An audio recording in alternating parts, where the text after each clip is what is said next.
This is Hannibal here from the HannibalTV.com. And today, as a special guest interview, we have Big Bill Anderson, former WWE competitor. He's also wrestled literally everywhere. He was also a referee for WWE, ring announcer for WWE, and he's an author.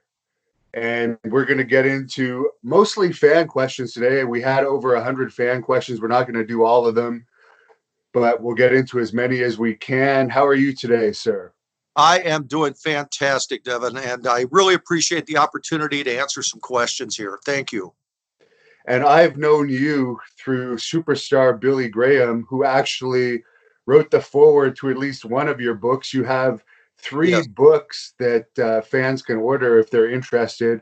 And the ones, I guess, with Billy Graham's foreword on it, he is personally signed, which is worth the cost of the book right there. Right. I sell this book here for $20. Billy's autograph is usually $35 or above alone, and it comes with this book. Billy wrote the foreword for this book graciously, and that is part of the order of that book. Yes. Where could we order your books to get that out of the way?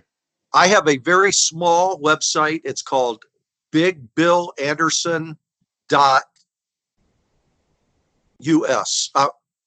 Well, I'm sorry. I just went blank on my own website. BigBillAnderson.us, I believe. Yes, .us. I'm sorry. And of course, I didn't mention in the introduction, one of your greatest accomplishments. Someone mentioned you should be in the Hall of Fame for trainers if there was one. You have trained countless stars in the wrestling business. Probably the two biggest names are Sting and the Ultimate Warrior, but you trained enough stars to have a whole book on that as well. Right. And actually, that's kind of what I did in my first book, was a tribute to many stars that came through my wrestling school.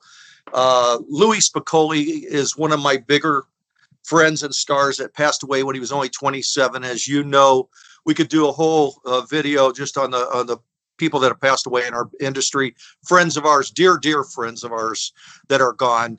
And I did a book on Louie Spicoli and the Angel of Death and Sting and Warrior. That's my tribute book back to those gentlemen and ladies. Magnificent Mimi, I worked with her. Missy Hyatt, a few other girl wrestlers came through that I worked with, and it was a real honor to train all of them. And it made a lasting impact on my life, especially Louie Spicoli. And Louie was just getting over. He was probably at his popularity peak in WCW. He also had the run in WWE as Radford, but they were letting him do commentary, which is where he was really starting to shine, when unfortunately, I believe it was an overdose or something, like so many wrestlers.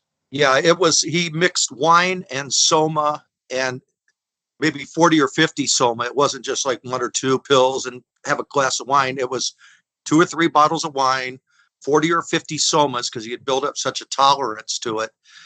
And he was only 27 when he was found dead in his bedroom, laying on the floor. He basically choked in his own vomit, just like Janis Joplin died, the same type of thing, just was incoherent to breathe properly. And Louie, that took a piece of my heart. That was February 15th of 98. And I'll never forget it. He was my best friend for 10 years. I trained him right out of high school. One of the greatest kids I've ever known. He worked for ECW too. And his problem was he sustained a lot of injuries in wrestling for that brief period of time in 10 years. And a lot of them were wrestling Mark Henry in WWF or WWE at the time. He sustained a lot of injuries, and he started masking them like so many people do. We've all been there and done that. To compensate for the pain, you start over medicating, and he took it further and further and further. He wasn't into coke or, none of those kind of things. It was all prescription drugs, which doesn't make it any better. Death is still death. But he did pass away at 27 years of age, and it's just so sad. And he was also known as Madonna's boyfriend in Mexico. I remember that from the wrestling magazines. Did you get him booked in Mexico? I know you have a whole book on the fallen Mexico wrestlers. You were over there. No, I did not. I believe he got in through either Eddie Guerrero or he became friends with Art Barr somewhere along the line, and that's how he got in. I didn't have anything to do with that, but I was there at his shows in Los Angeles at the Sports Arena when AAA came in and did shows, and I was a part of those as a ring announcer even for a AAA show, which was a catastrophe as a ring announcer. A gringo with a 99% Hispanic crowd really went south real fast, and Antonio Pena kind of pulled me like almost mid-show, like this is not working, and I understood that perfectly. But I was around all of those shows, and but see, again, Lewis is hanging out with Art Barr, and there's a lot of influence there with prescription drugs, especially in Mexico, where it's so easy to get. It's just a downward spiral, that a lot of guys fall into. I've heard in Mexico, I don't know if it was like that when you were there, but I've heard through several of my wrestling friends that have worked there that in the dressing rooms, it's not uncommon for cocaine use to be seen. Did you ever notice anything like that? Honestly did not ever see any of that myself. And I was in Mexico. Mine was in the 80s, the mid 80s, 86 and 87. I was in Guadalajara. I spent a couple of weeks down there, Mexico City, wrestling at Arena Mexico and in Guadalajara. I did not personally see any of that, but I know of guys that were doing it, but I didn't see any of it. I personally, and I tell you if I did. And you also spent some time in the American Wrestling Association, which was run by Vern Gagne. Any memories of that? Yeah, I did a lot of TV tapings in Las Vegas for Vern. Uh, Vern was a very professional guy, so old school. It's unbelievable how old school he was. It was nothing like of today's. No one today would even understand the dressing room mentality. It was really good. It was really at the Showboat Hotel. The dressing rooms were in opposite corners of the building, so the heels are in one side, babies in another, and so there's no interaction. And it was just a really clean, easygoing show. And I had a chance to wrestle Curt Hennig, Jimmy Snuka, Bob Orton, Pat Tanaka, Paul Diamond. Oh my God, Buddy Rose, just any number of guys in the mid 80s before they were either coming back from WWF to AWA or vice versa. And I had a chance to work with a lot of great talent. And but I love working for Vern. Vern was very professional, and Vern would pay us a couple $100 for the TV tapings, which was very good because when I talked to like Jannetty and Michaels there, they were really upset because they weren't getting paid at all for TV. It was a free thing that they did as publicity for Vern. It's part of their weekly stop in, do TV, and there was no additional pay for them. So when they heard we were getting our room taken care of and our trans and everything, and a couple $100, they were upset. I remember talking to Jannetty and Michaels both, and they were upset. Well, it kind of makes sense in some ways because the TV time is basically an advertisement for them, and you're That's putting them over. exactly. That's how it was explained to them. And it's just like, well, sorry. That's all I did for a living. I needed that couple $100 coming up, shooting up. It was only 4 hours. I mean, for 3.5 hours from LA, where I live, to go up to Vegas. And I love Vegas, and it's not for gambling. I'm not a gambler or any of the other stuff. I just love Vegas. It's just a beautiful, beautiful place to go. And I understand, as you mentioned, you wrestled Jimmy Snuka. I saw you posted the other day that you had seen numerous episodes of The Dark Side of the Ring, including that one. What were your thoughts on that episode?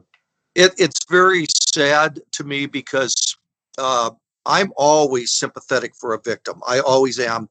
And I understand that this young lady passed away, and through whatever happened, I don't know exactly. No one knows except Jimmy and her, obviously. But I'm sad for her and her family that had no closure really on this whole event. But I also know Jimmy from another side through the business of traveling with him through many Arizona reservation shows with Steve Gatorwolf in the 80s and 90s. We would travel in cars together and wrestling him in Hawaii. Him and Rocky Johnson were running opposition to Leah Maivia at one time in 87. And I would go over with my partner, Tim Patterson, and wrestle Rocky and Jimmy and Rocky Johnson. And so I knew Jimmy from a whole nother side. I had done the day my son was born. Jimmy, I saw him in Long Beach at the convention center for a show. He gave me a big hug, shook my hand, and when I pulled my hand back, a $50 bill in it, and he says, "Brother, get the little guy something from the Superfly." How many guys do that kind of thing? He had a heart of gold, and I remember Jimmy from so many events I worked with him on that I saw a complete different side of him. I wasn't in a hotel room with him in his personal life like that, intimate. I was on the road with him as a worker, and I absolutely loved him. And he's one of a half a dozen guys that I am not embarrassed to say I could not stop crying when I found out he passed away. And I know he lived a long life. He wasn't like a 27-year-old like Louie Spicoli, but I shed buckets for him because I knew the heart that man had. And I'll never forget Jimmy Snuka and all the pictures I took with him, and him meeting my son, him holding my son when he's 3 or 4 months old. Those kind of photos, you can't forget that kind of stuff. And you mentioned that him and Rocky Johnson were running opposition to Leah Maivia. Wasn't Leah Rocky Johnson's mother-in-law? Yeah. Yes, that's what was so crazy. And me as Bill Anderson, I never proclaimed to be one of the Anderson brothers and all that thing. But when I worked for Rocky, he wanted me to tell people I was an Anderson brother because Lars Anderson was booking for Leah Maivia and Ripper Collins was booking for him, for Jimmy and Rocky. So Rocky would have me go out to the ring and stand there and say, "I don't care what Leah Maivia and my brother are doing over on the other side of the islands." Just ridiculous stuff. It was just family games, but they were seriously running opposition to Leah. They didn't want to work for her anymore. They wanted to start their own promotion. So they actually put the belts, their tag team belts, on myself and Tim Patterson for a couple of shows, which was a big thing. You know, Jimmy to lay down in the ring for me? Are you kidding? I'm a mark, I mean, to a point. I understand the relevancy of that, of Rocky and Jimmy laying down for two guys from California. But that was business. And they knew to win the belts back, they would pop the crowd. And that's exactly what they did. But I worked a few shows for Rocky and Jimmy over there. And I saw you made a post last week involving a couple pictures of you and Brody, and one with Brody, you and your ex-wife. Yep. It seems you're pretty upset still over the travesty that happened there. Could you give us your thoughts on that? And for people that most of us have never met him in person, what he was like outside the ring? I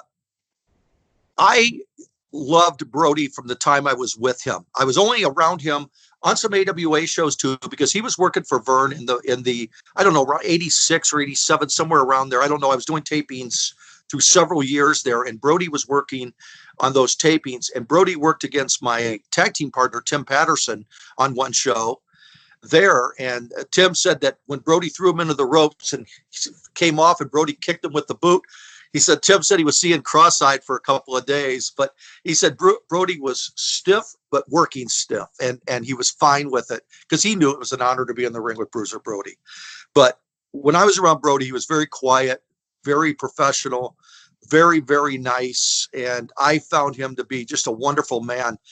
And it was just a year later after I was around him in California, that he was murdered in Puerto Rico. And that is the biggest travesty of justice I can think of what Jose Gonzalez got away with. And for that matter, Carlos Colon and Victor Jovica were involved in it too. They all knew it was a setup, and they let the man walk in and just follow through to his death in that shower. And I think that is just horrendous. It's like I said on Facebook, if you don't like the guy, don't book him. Don't use him. That's a simple way to pay a guy back. You know that. If you don't like a guy, don't use him. Don't let the guy's phone ring, and that'll take money out of his pocket, and then you don't have to see him on the islands. But to use him, bring him in. This man had a wife and a 7-year-old son, and to bring him in and murder him, and it was premeditated. That's why Gonzalez took the knife into the shower. That's what upsets me. It's not like, oh, just a little thing got out of control in the dressing room, a little fist fight, and Gonzalez picked up a knife, and that would have been a little more toward a self-defense. But there is no self-defense when you've wrapped a knife in a towel and walked into the shower knowing darn well what you're going to do with it. You don't take a big knife for no reason into the shower. Who does that? So, yeah, it's still very upsetting. I remember it in 88, just like I remember it today. And it's still, I'm just getting fired up just thinking about it because, as Tommy Rich would say, somebody say something about being fired up. I'm fired up about Brody's murder. That really is horrendous. And you mentioned Tommy Rich. I've heard from a few people he was possibly the most beloved wrestler by the ladies of all time. Did you ever notice that? Yeah, I was actually wrestling in Tennessee in 1975 when he was first starting out, and just a young kid. He was driving big Cadillac convertible red. I remember it, a red Cadillac, and everybody had CB radios back in those days. I was only 18 years old. I was just a punk kid, maybe 17, working for Nick Goulas and Jerry Jarrett. I was wrestling as Bill Colt with Chris Colt was my partner, which is a whole nother topic. Him and Mike Boyette, so, you know the party that went down there. And so I was on the road. I wrestled Tommy Rich several times. He was just a kid. I was just a kid, but he was talented, and he was over with those Southern fans. And those guys knew how to book shows down there in Tennessee in 75. We were running 3 shows a night. They were running literally 30 shows a week down there. It was big time. Wrestling for them people. And they were selling out all these little armories. To the Mid-South Coliseum was always full, to Nashville Fairgrounds, to all these places. But I wrestled Tommy Rich a lot, and he was really over with the fans. Just good looking kid. And I guess that was the territory known for the groupies. A good place for you to be at 18. Yeah, I won't tell you those stories, but yes, Alabama was one of the best.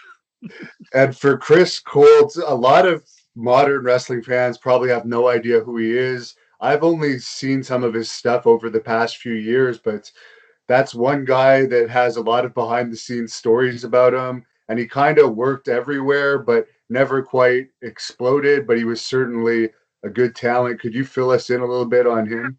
Yeah, Chris was his own worst enemy. Like a lot of wrestlers, they have their own worst enemy is right there.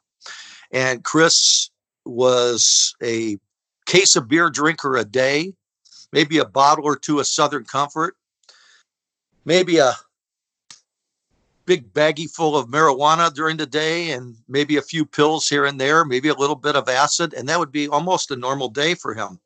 So to go out and wrestle, and especially down south, and put up with Nick Goulas, who was the biggest and nicest, I found, redneck promoter around. Nick didn't put up with that stuff, drinking and all that stuff. He always told us, I don't want to see any of those marijuana pills in the dressing room. That's how old school he was. He didn't even understand. But Chris was very crazy, very wild, and he burned himself out of a lot of territories because of his partying ways, coming into a show just wasted. And he was just so full of talent. He could outbump most anybody on any show. He was doing dives off the top rope, flat on his belly, with not even putting his hands down or feet down, flat on his belly, long before anybody else. He was doing these in the early 70s when it was just unheard of. And he thought nothing of laying it all on the line at every match to excite the fans. And him being portrayed at one time as more like a Hell's Angel kind of guy, that really riled up the people, especially in the South, of long hairs. And I had long blonde hair at the time. And Mike Boyette had two-tone hair, like blonde and dark. And so we were just a wild trio of guys. So the fans, the Southern fans, really despised us quite a bit. But Chris was way ahead of his time, but he burned himself out. And I heard he's not the type of guy you'd want to go to a bar with because he would often cause scuffles. Chris always told me, he says, if you want to get in a fight, throw as much crap in their face as possible and intimidate them, and hopefully they'll back down. And that was more or less his way he did business. He would get right in your face and intimidate you to the point where you have to either punch them or just like back off. And that's what his mentality was. And 99.9% of the time, they backed off from him. The one time they didn't was a fight alongside of a highway. that Chris was so drunk. We were leaving Johnson City, Tennessee. This is probably September of '75. And he was sitting in the back seat. Chris was in the back seat. Mike Boyette, who was a judo champion, very tough man. Mike Boyette was in the passenger side. I was driving. Well, Chris was so drunk, he reached around and punched me in the side of the face. He was just wasted. And he pulled Mike's hair. He almost pulled Mike's hair to the back seat, almost all the way. And Chris said, pull the car over. He says, I'm going to kick both of your asses. What? I'm just a kid. We're a team. We're friends. This is a work. What the hell's going on? Boyette said, pull the car over. Pulled the car over. Chris got out of the car, punched me square in the jaw, then walked around to the passenger side to where Boyette was, threw a punch at Boyette, and Boyette said, don't ever hit me again. I'll give you, this is the only warning I'm going to give you. Don't ever hit me again. Chris went to throw another punch. Mike blocked the punch, hooked him in a front face lock, and just like Hogan did to Belzer, that comedian, put him in the front face lock, just choked him out. Chris fell back on the pavement. I mean, he put it into that in 30 seconds. It was over. Boyette gets behind the wheel of the car, backs the car up. This is in the middle of the day. This is 2 a.m. in the morning on a desolate highway heading back to Nashville, where we had an apartment. Pulls the car back about a quarter of a mile or eighth of a mile back. Full speed ahead, right at Chris's body on the side of the road. He was going to run him over, and I jerked the wheel just at the last second to shoot. Jerked the wheel and saved Chris's life.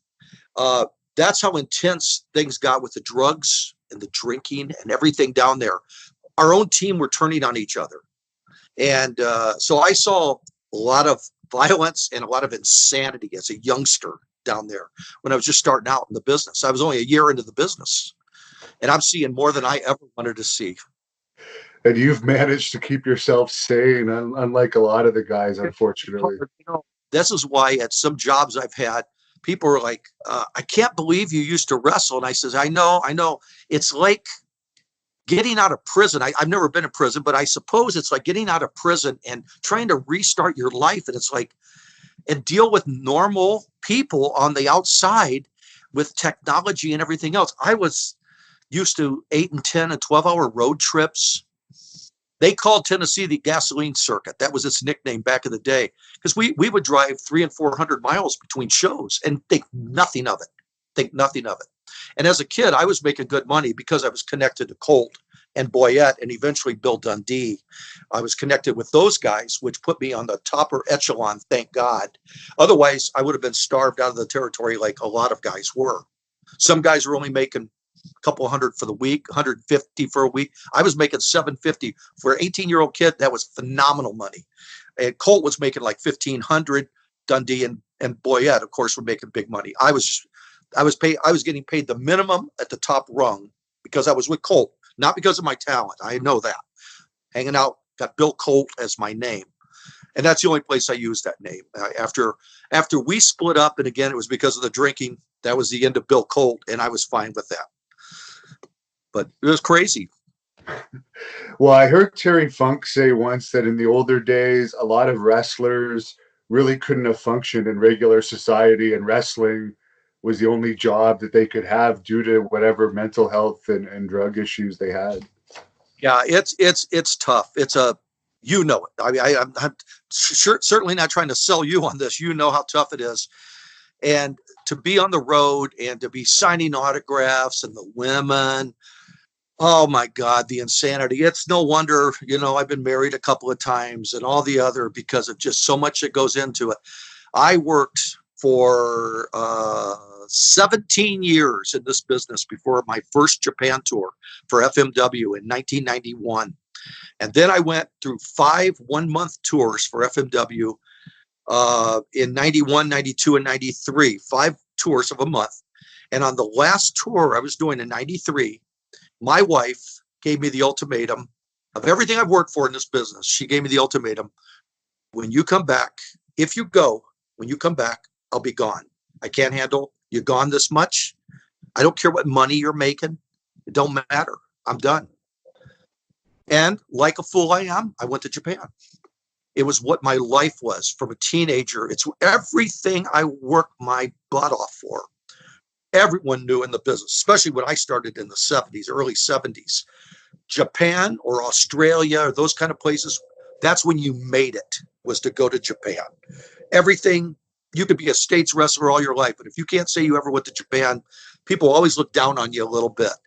And I said, I got to go to Japan. I've earned this. I have worked my ass off all my life.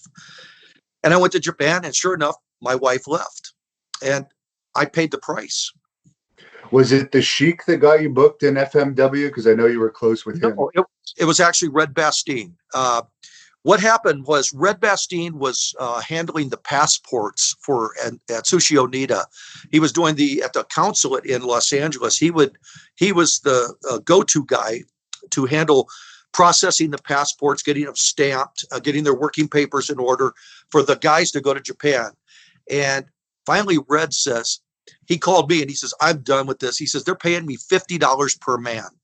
Red just didn't want to take the time to do it. And there was like 3 and 4 and 5 guys a month. I'm thinking that's a couple $200, $300 for me to drive into Los Angeles. I lived in San Bernardino, which is 60 miles away. So I'll certainly do that. And Red says, job's yours. I'll tell them over there, you're the new go-to guy. So I did that for about a year, processing Mike Awesome in Florida, Mark Starr in Florida, Jimmy Backlund in Florida, different guys in different places.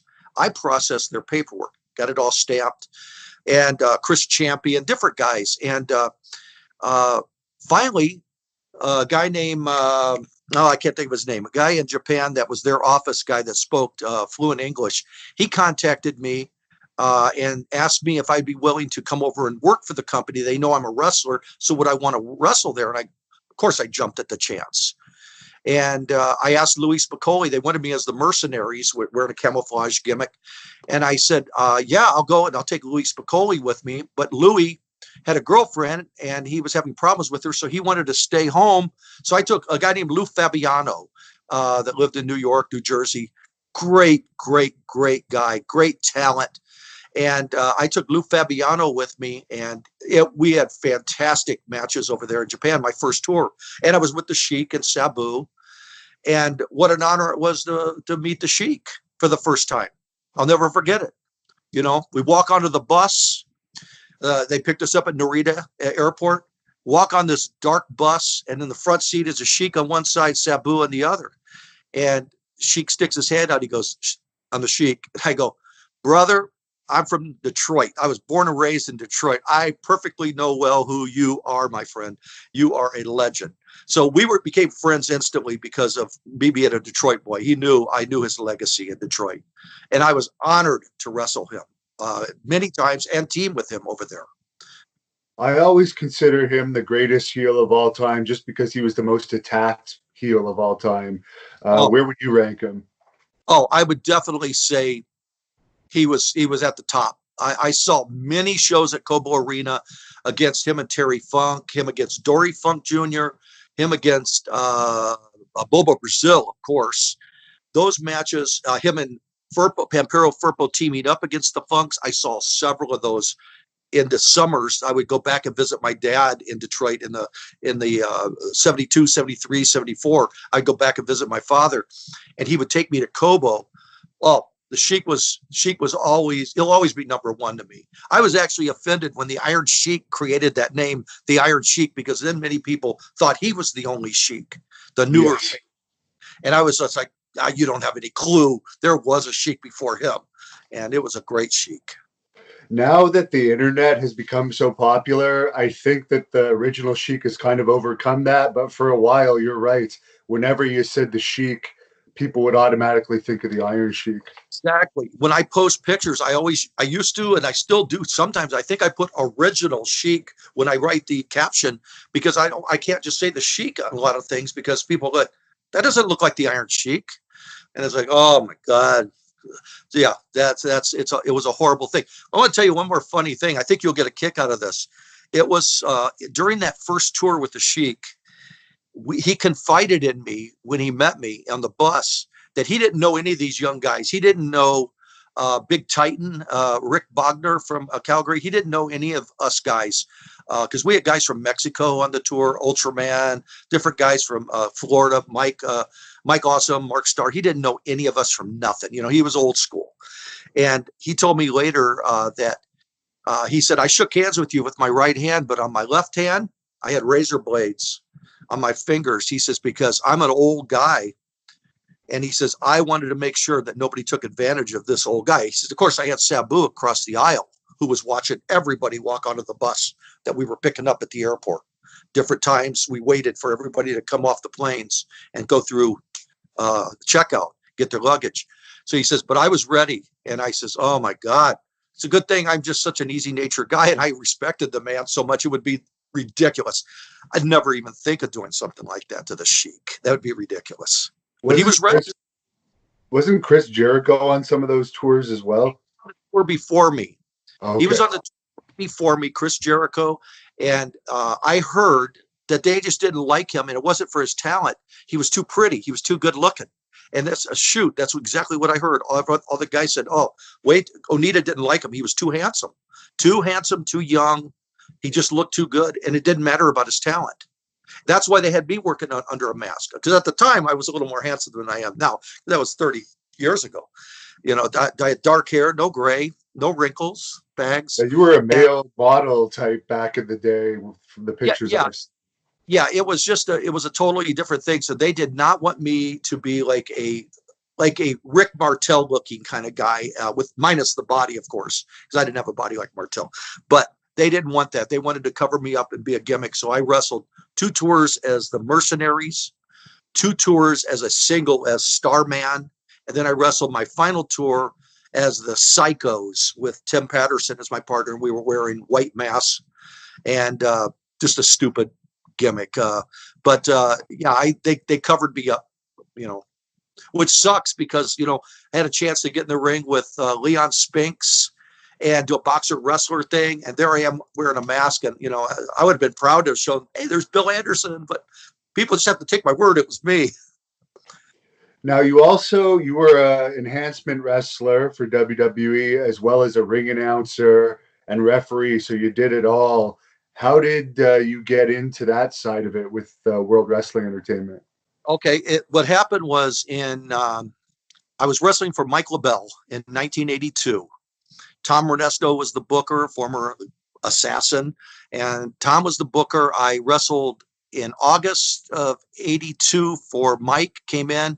Mike had his final show, I think it was December 26th of 82, and he was selling out to Vince. We didn't know, none of us knew about it until the last week.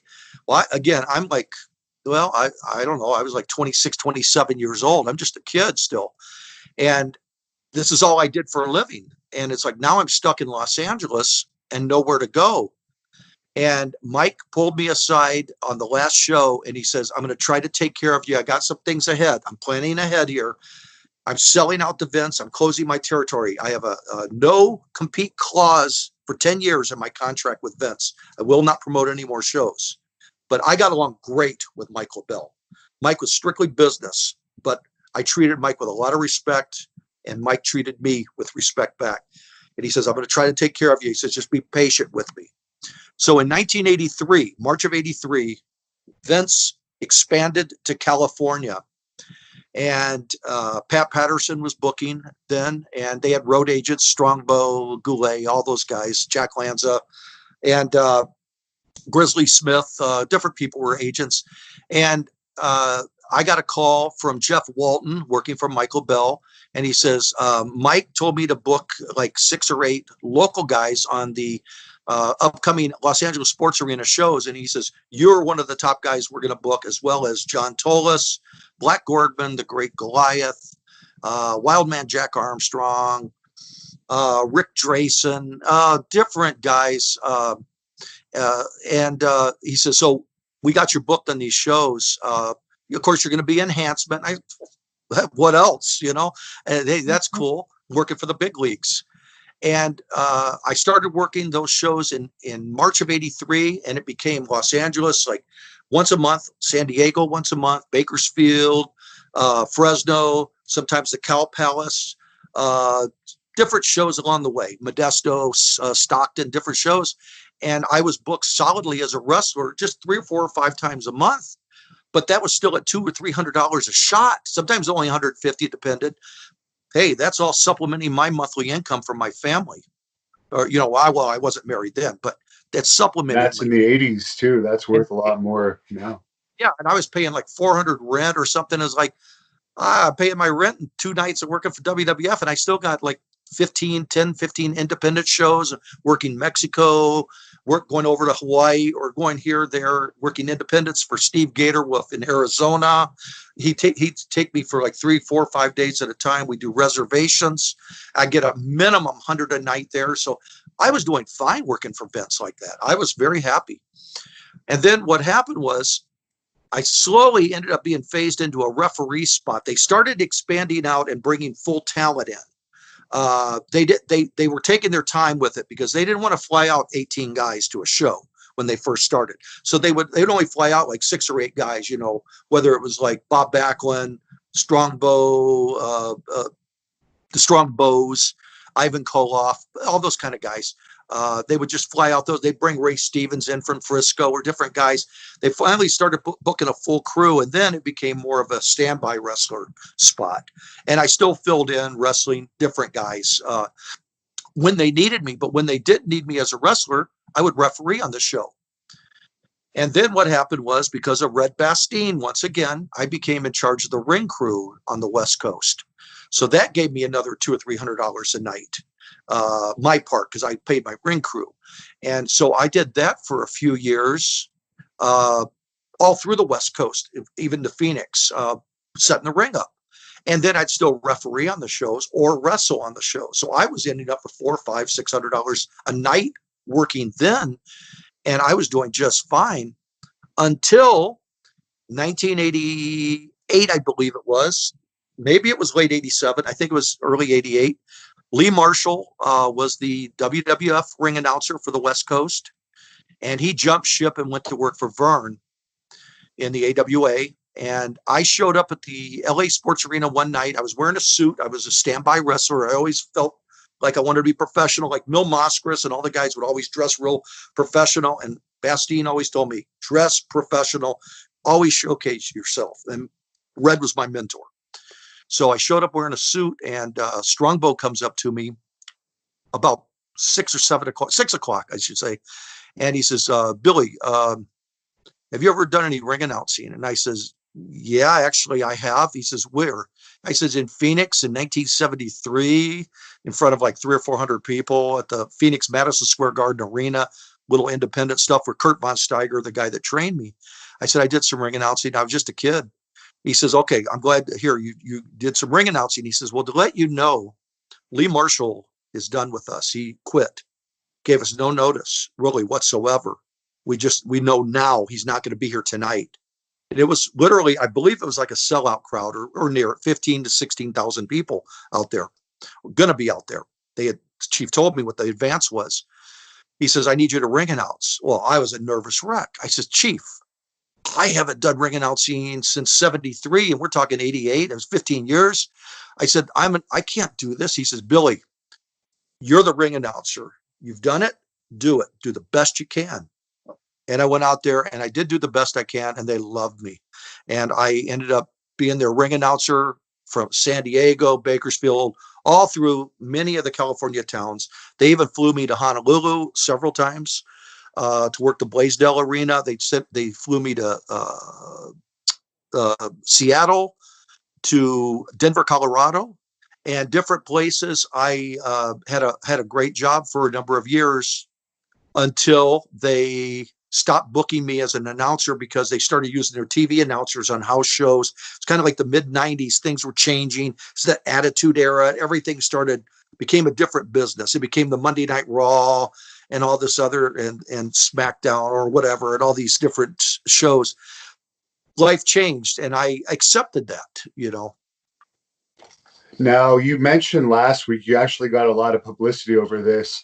You were in the arena, I think it was the LA Sports Arena, when the infamous thing happened with David Schultz that they talked about on the Dark Side of the Ring last week. Could you tell us your view of that? There, I was not in the dressing room when apparently there was an altercation with Mr. T and David. And I was not out by the ring with their altercation was. I was in the waiting area behind the curtain. And before you go into the dressing rooms, I was kind of just there, probably hanging out with my buddies, just mingling, different people had come out of the dressing room. I'd be just shooting the crap. But I want to clear up something that I looked back and I actually looked at the results through WWE's website or through something that they have the results History of their show. WWE. Yeah, the WWF results. Hogan was not even on that show that night. Hogan. Interesting. Yes, and if you look it up, I'll tell you, it was like I think it was March, not March. It was February, I believe, of '85. And if you look at the results of that show, there even is a part that says on there, this is the night David Schultz got fired. And I looked at the whole lineup. Hogan was not even there. He was not even on the shows. So how could he stand there and say, I watched him get bitch slapped? Totally wrong. Totally wrong. Totally lie. Fabrication for ratings or whatever to make things look good. And the same goes for that matter. Well, I'll just tell you. So anyway, I saw David Schultz come out of the dressing room and just like walk right to the curtain. He wasn't, the guys were already in the ring. Whoever it was in the ring. And it was after intermission, I believe. And he went off and I never saw T. I didn't pay attention to T that night, really. But I saw Schultz leaving the dressing room and go through the curtain. It's like, well, some guys went through the curtain to watch the matches just at the edge of the curtain. Security was there, police and everything else. But then I saw Jay Strongbow about 6 feet behind him walking, and he went through the curtain, and I could hear him say, get that guy, bring him back here now. Do not let him make contact with anyone. And that's all I saw for a few minutes. And all of a sudden, then I see Schultz come back, and he's being manhandled by these two cops. And he's resisting, but not violently, but he's letting them know he's not happy. And Schultz is a good sized guy, and everyone knows he's got a temper. And so the cops ended up laying him on the ground, and they told him to calm down. He wouldn't calm down. And more cops came. No shotguns. They would not have had shotguns in an arena full of people. That's absolutely ridiculous. Like they're going to fire off and kill 10 stands. The stands were right at the edge of the curtain. You could actually see the butts of them sitting there in the bleachers. There was no shotguns like they said in that documentary. None. Tell you that for a fact. But I was wrong in one thing, because when I went back and looked at the results of that show, I saw Dynamite and Davey Boy were not even on that show either. And I'm the one that said that they were there. It was Jim Neidhart is the one that came running out, because Jim's a pretty hothead. And at the time, God bless the man. He was a great guy. And Neidhart came out to get involved, and the cops and Strongbow pushed him back verbally. Just go back in the dressing room. Don't get involved in this. Don't get involved in this. And so Schultz is laying on the floor, cement floor, laying on the floor, and they hogtied him to contain him for his own protection and for everyone else's protection, to de-escalate the situation, to let him calm down. And it took a long time, and he's yelling out mother, blah, blah, and everything else all through I'm sure the fans in the arena could hear, while even during a match, they could hear a lot of the confrontation just behind the velvet curtain there, separating the stands.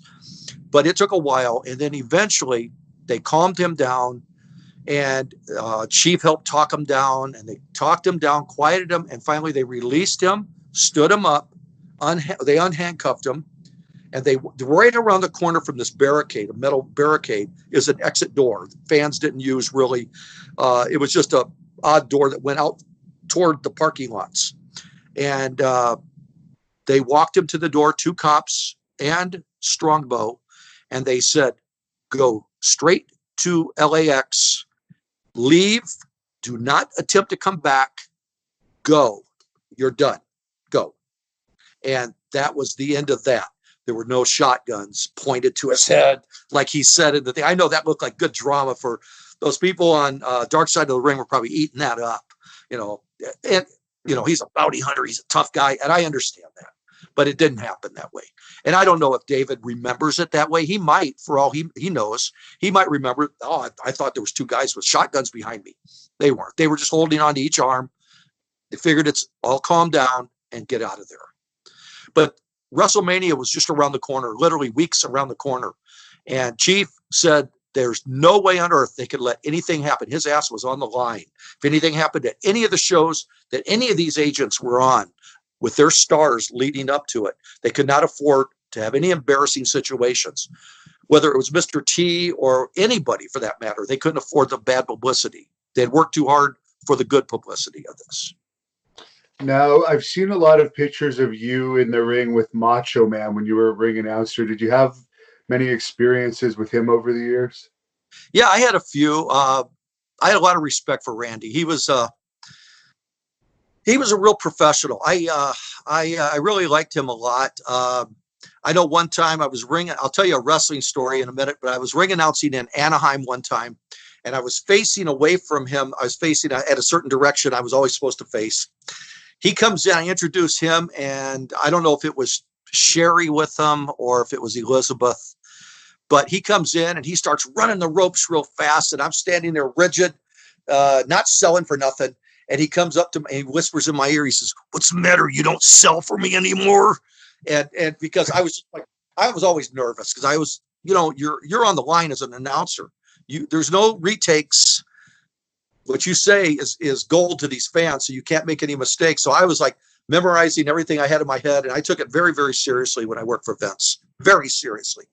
So I didn't jump around and overreact or anything. And so he was just ribbing me that he said, "You don't sell for me anymore." But the real time, the time I remember vividly is San Diego WWF TV tapings, and again. I can't tell you the year, mid to late 80s, I would say.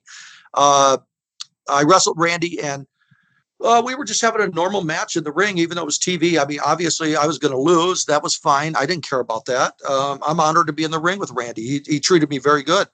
So that night, I go behind him, and we're doing some actually switch off, hold to hold. And I grab he's behind me. I grab his wrist, pull him over in a takedown. He falls down, takes a big bump. I grab an arm bar. I'm working it. We get up, and he gives me a hip toss. And then I gave him a hip toss. And we did a couple moves. And then eventually he pounds the hell out of me, and he comes off the top rope with a big elbow. So we walk back through the dressing room, this long walk back to the TV taping to the dressing room. And, the second I walked through this big curtain, I met with Randy, and he goes, "You, I want to talk to you right now." I was scared to death. Randy could have kicked my ass 10 ways to Sunday, and I'm not a fool. I'm not a shooter. I said, "Okay." And he walked me to this dressing room a few feet away where him and Elizabeth had a private dressing room, separate from all the boys. It was just a little dinky room. That had a sink, maybe a toilet or something in it, just like a walk-in closet type thing. But it was a dressing room. It had the lights on the mirror and all that stuff.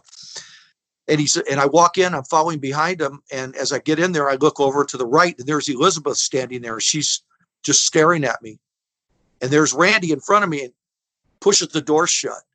So I thought, oh my God, this is where my career ends right now. Randy he's going to kick my ass right now for something. I don't know. Who knows? We don't know where Randy's head's at all the time. He's a wild and crazy guy. I respect him, but he's also wild. And he says, "Hey," sticks his hand out. "I just want to shake your hand and let you know thank you for wrestling me out there and not being intimidated and afraid of me out in the ring." He says, "I love that." I breathed a sigh of relief. I'm almost in tears right now thinking about this. I thought I was going to get my ass kicked, but Randy was just the ultimate professional. Really had a lot of respect for Randy. And I wrestled him in Phoenix here at the Coliseum on a house show in the mid 80s. Somebody didn't show up, but again, I was a standby guy because I was actually living in Phoenix at that time. And somebody didn't show up, and they said, "Hey, Bill, we need you to go in the ring with Savage tonight." I said, "Oh, who cares? That's great." 15-minute match because it was a house show, and had no problems with the guy ever. I had nothing but respect for him. Nothing but respect. And there was a fan that mentioned they remembered you from the tag team pilot or something starring Piper and Jesse Ventura. And again, thanks to Vince, And Pat Patterson and everybody and Chief having faith in me as a ring announcer in 1990, I believe it was. I showed up at the LA Sports Arena. I was going to be doing the announcing that night. And Strongbow comes up to me and he says, "Hey, Billy," he says, "we have a TV crew down here. They're going to film a TV show and they want you to be the announcer for the show." And I go, "Okay, what's all this involved?" He says, "Well, it's Roddy Piper and Jesse Ventura are going to wrestle Pat Tanaka and it was an Akio Sato, I think. I don't even know. And Mr. Fuji's their manager. He says they're going to work with those guys in a match, a special match. The fans know nothing of this match because Piper's retired and Ventura couldn't wrestle, supposedly. I mean, he had a blood clot in his lung and all this other. He couldn't work anymore. So he said this is an added match. And he says, but this is added onto the show, so we're going to pay you more to do this match. And I was like, I didn't tell him. I could care less. I'd have done it for free. I'm a pro. How am I going to complain ring announcing for Roddy Piper and Jesse Ventura? It's an honor.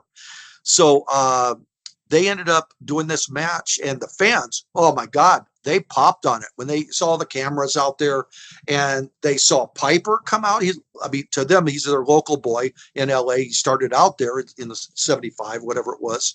So Piper was homegrown to them, and Ventura. So it was like, it was a godsend to the fans that were there to see whatever Hulk Hogan, whoever else was on the show that night, whatever it was, Andre. And there you got Piper and Ventura for the tag team show. And it was the pilot. And so I got paid, I think they paid me $800 in addition to my night's pay, which was far more than I was paid as a ring announcer, a lot more. And they gave me my Screen Actors Guild card. And it was like, oh my God, are you kidding me? And that paid off dividends because it was right after that. Gene LeBell calls me and he says, "Hey, Bill," he says, "I've got a part in a movie for you if you have a Screen Actors Guild card."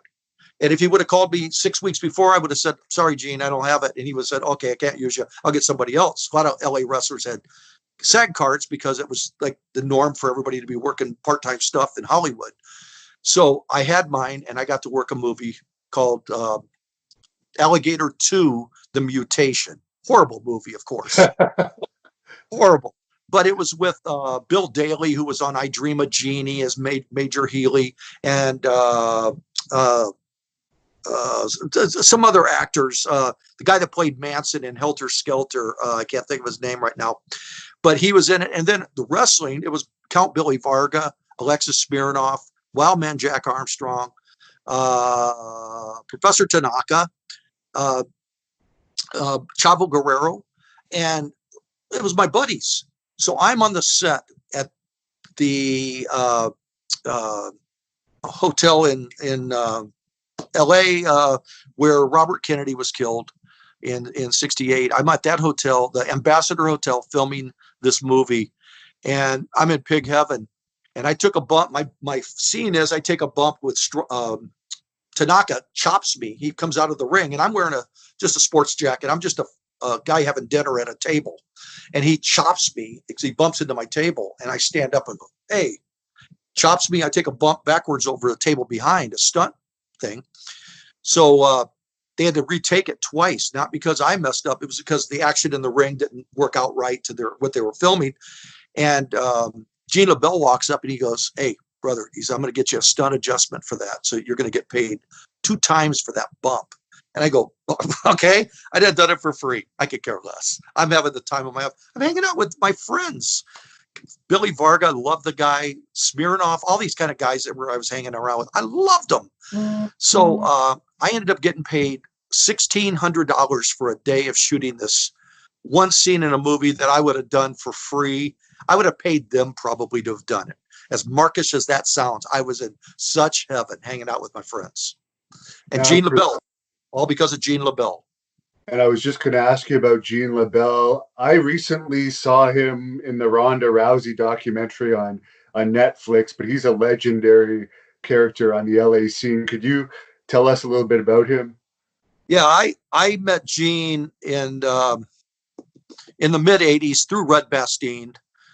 Red Bastien got me a part in a movie called Grunt, the wrestling movie. I love that movie, by the way. That's one of my favorite movies. I was in a scene. I was part of a trio of guys. Me and Pat Barrett, Irish Pat Barrett, and another guy were wrestling Steve Strong in a trio with 3 against 1.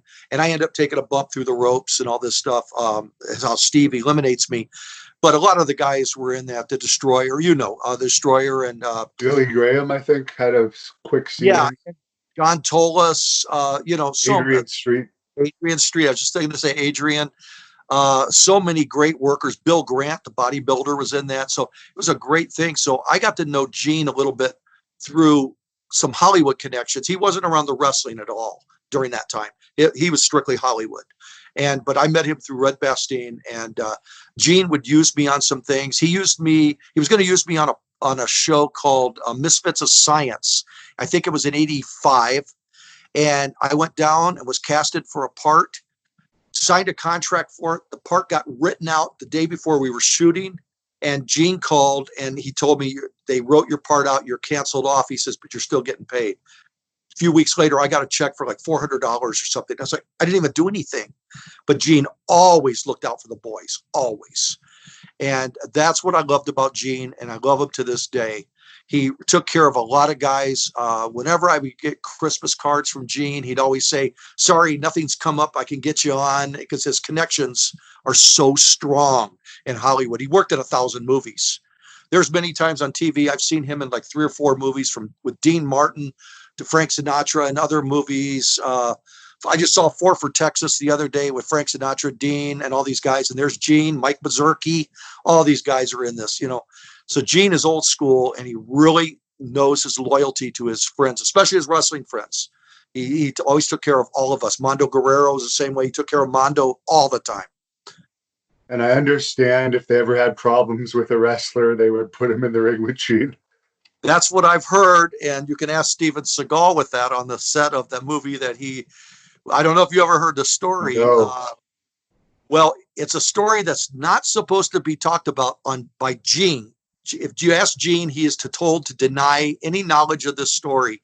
But they were on a movie together, and Gene was cast as the stunt coordinator for some movie with Steven Seagal, who's a big guy. I never met the guy, don't know his personality at all.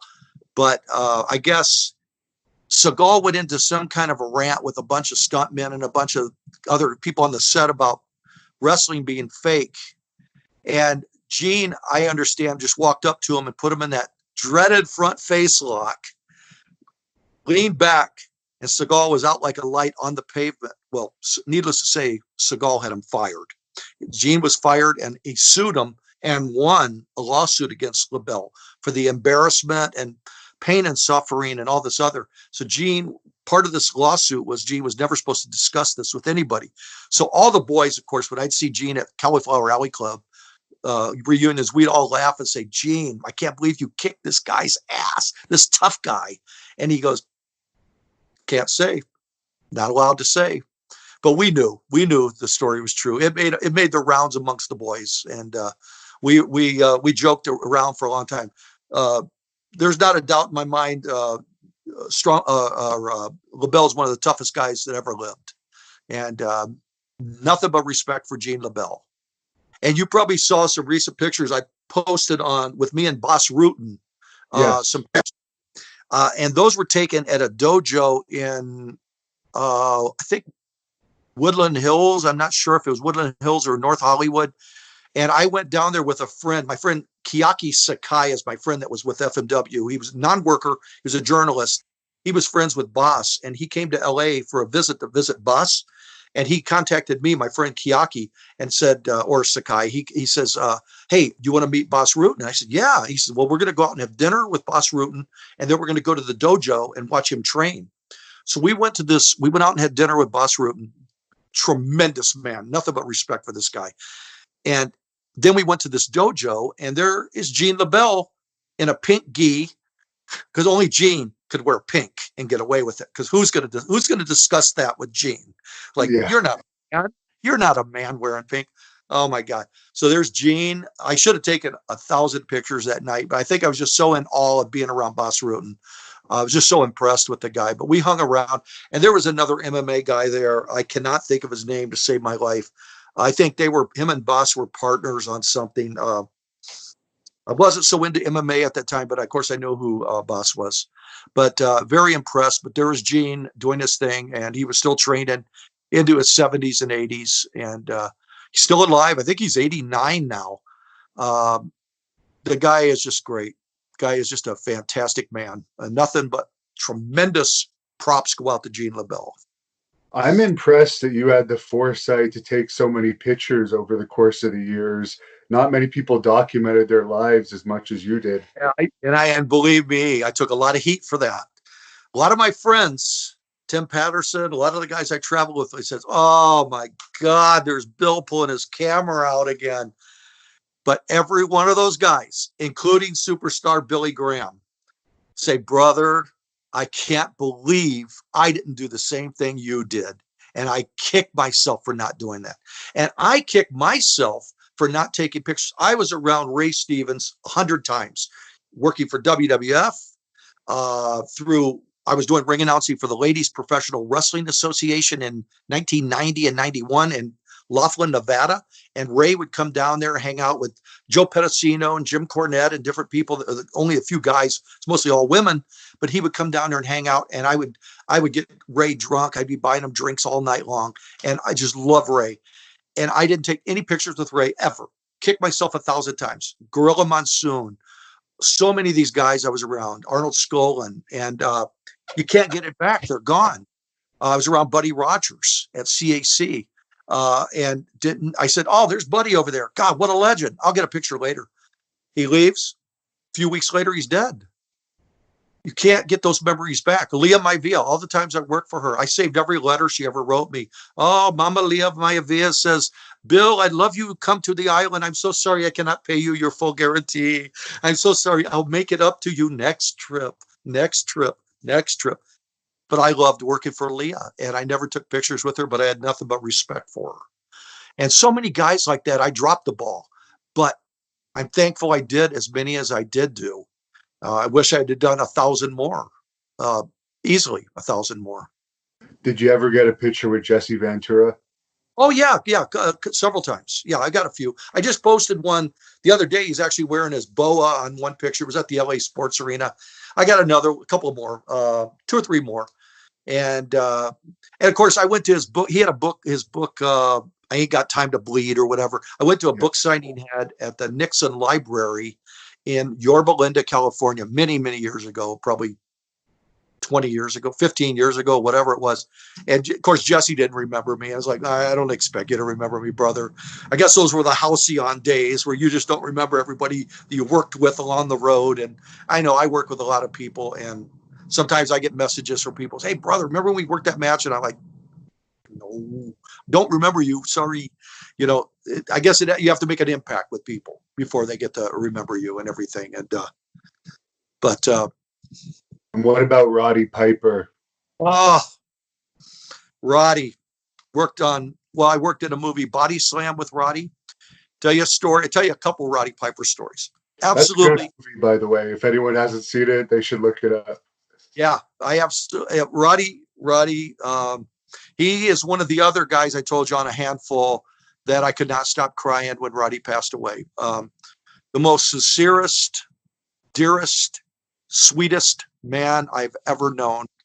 Goes right up there with Jimmy Snuka and a few others that I could say on top of one hand. I could say that are above and beyond everybody, and there's Roddy Piper. But we're Hal Needham, one of the famous stuntmen and directors that directed Smokey and the Bandit movies in the 70s. Well, this is in 1985-ish, I want to say, that Body Slam came out.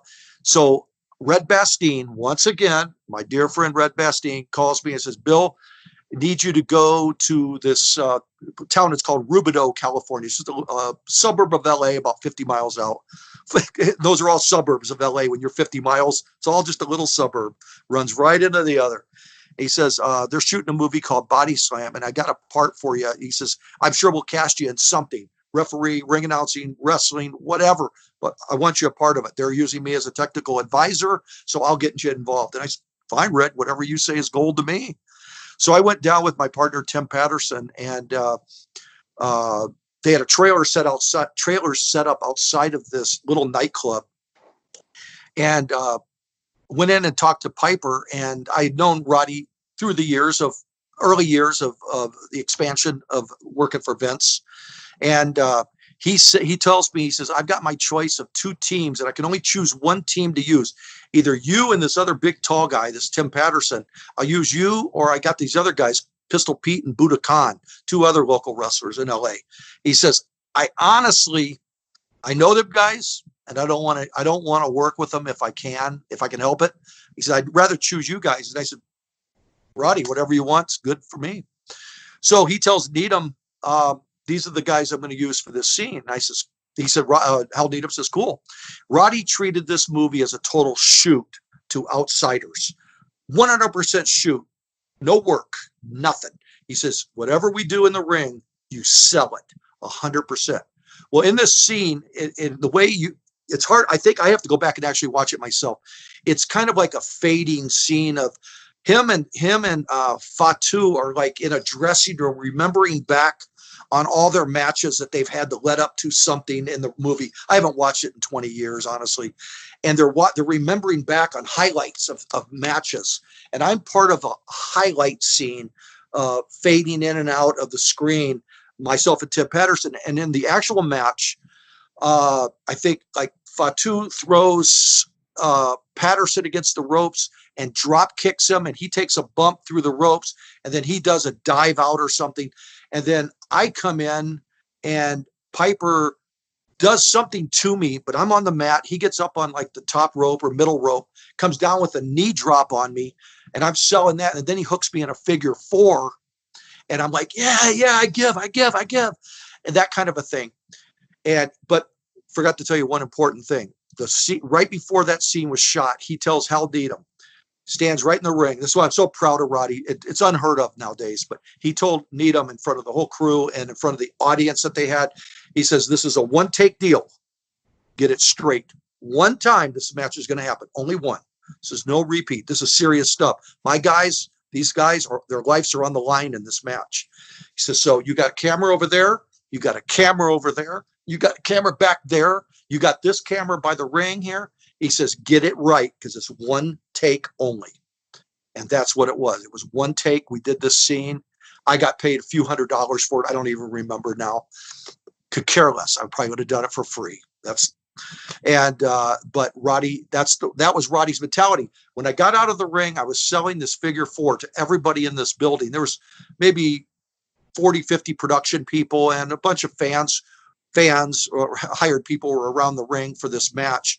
And singer Frankie Valli from the Four Seasons was there, because in this movie, there was some band there that he was sponsoring or something. He was involved production-wise with this band that they used in the movie. So Frankie Valli is standing off to the side, and I walk up to him. Of course, me being the mark I am, I wanted a picture with Frankie Valli. So I walk up to Frankie and introduce myself, and I'm limping. And he goes, man, he says, you chose a tough way to earn a living. And I go, yeah, well, I can't sing. I wish I could sing like you, my friend. I can't do that. I was big. I wasn't as big as I am now, but I'm 6'2". I was about 225 pounds. I said, it's what I do for a living. I've done it for 10 years now.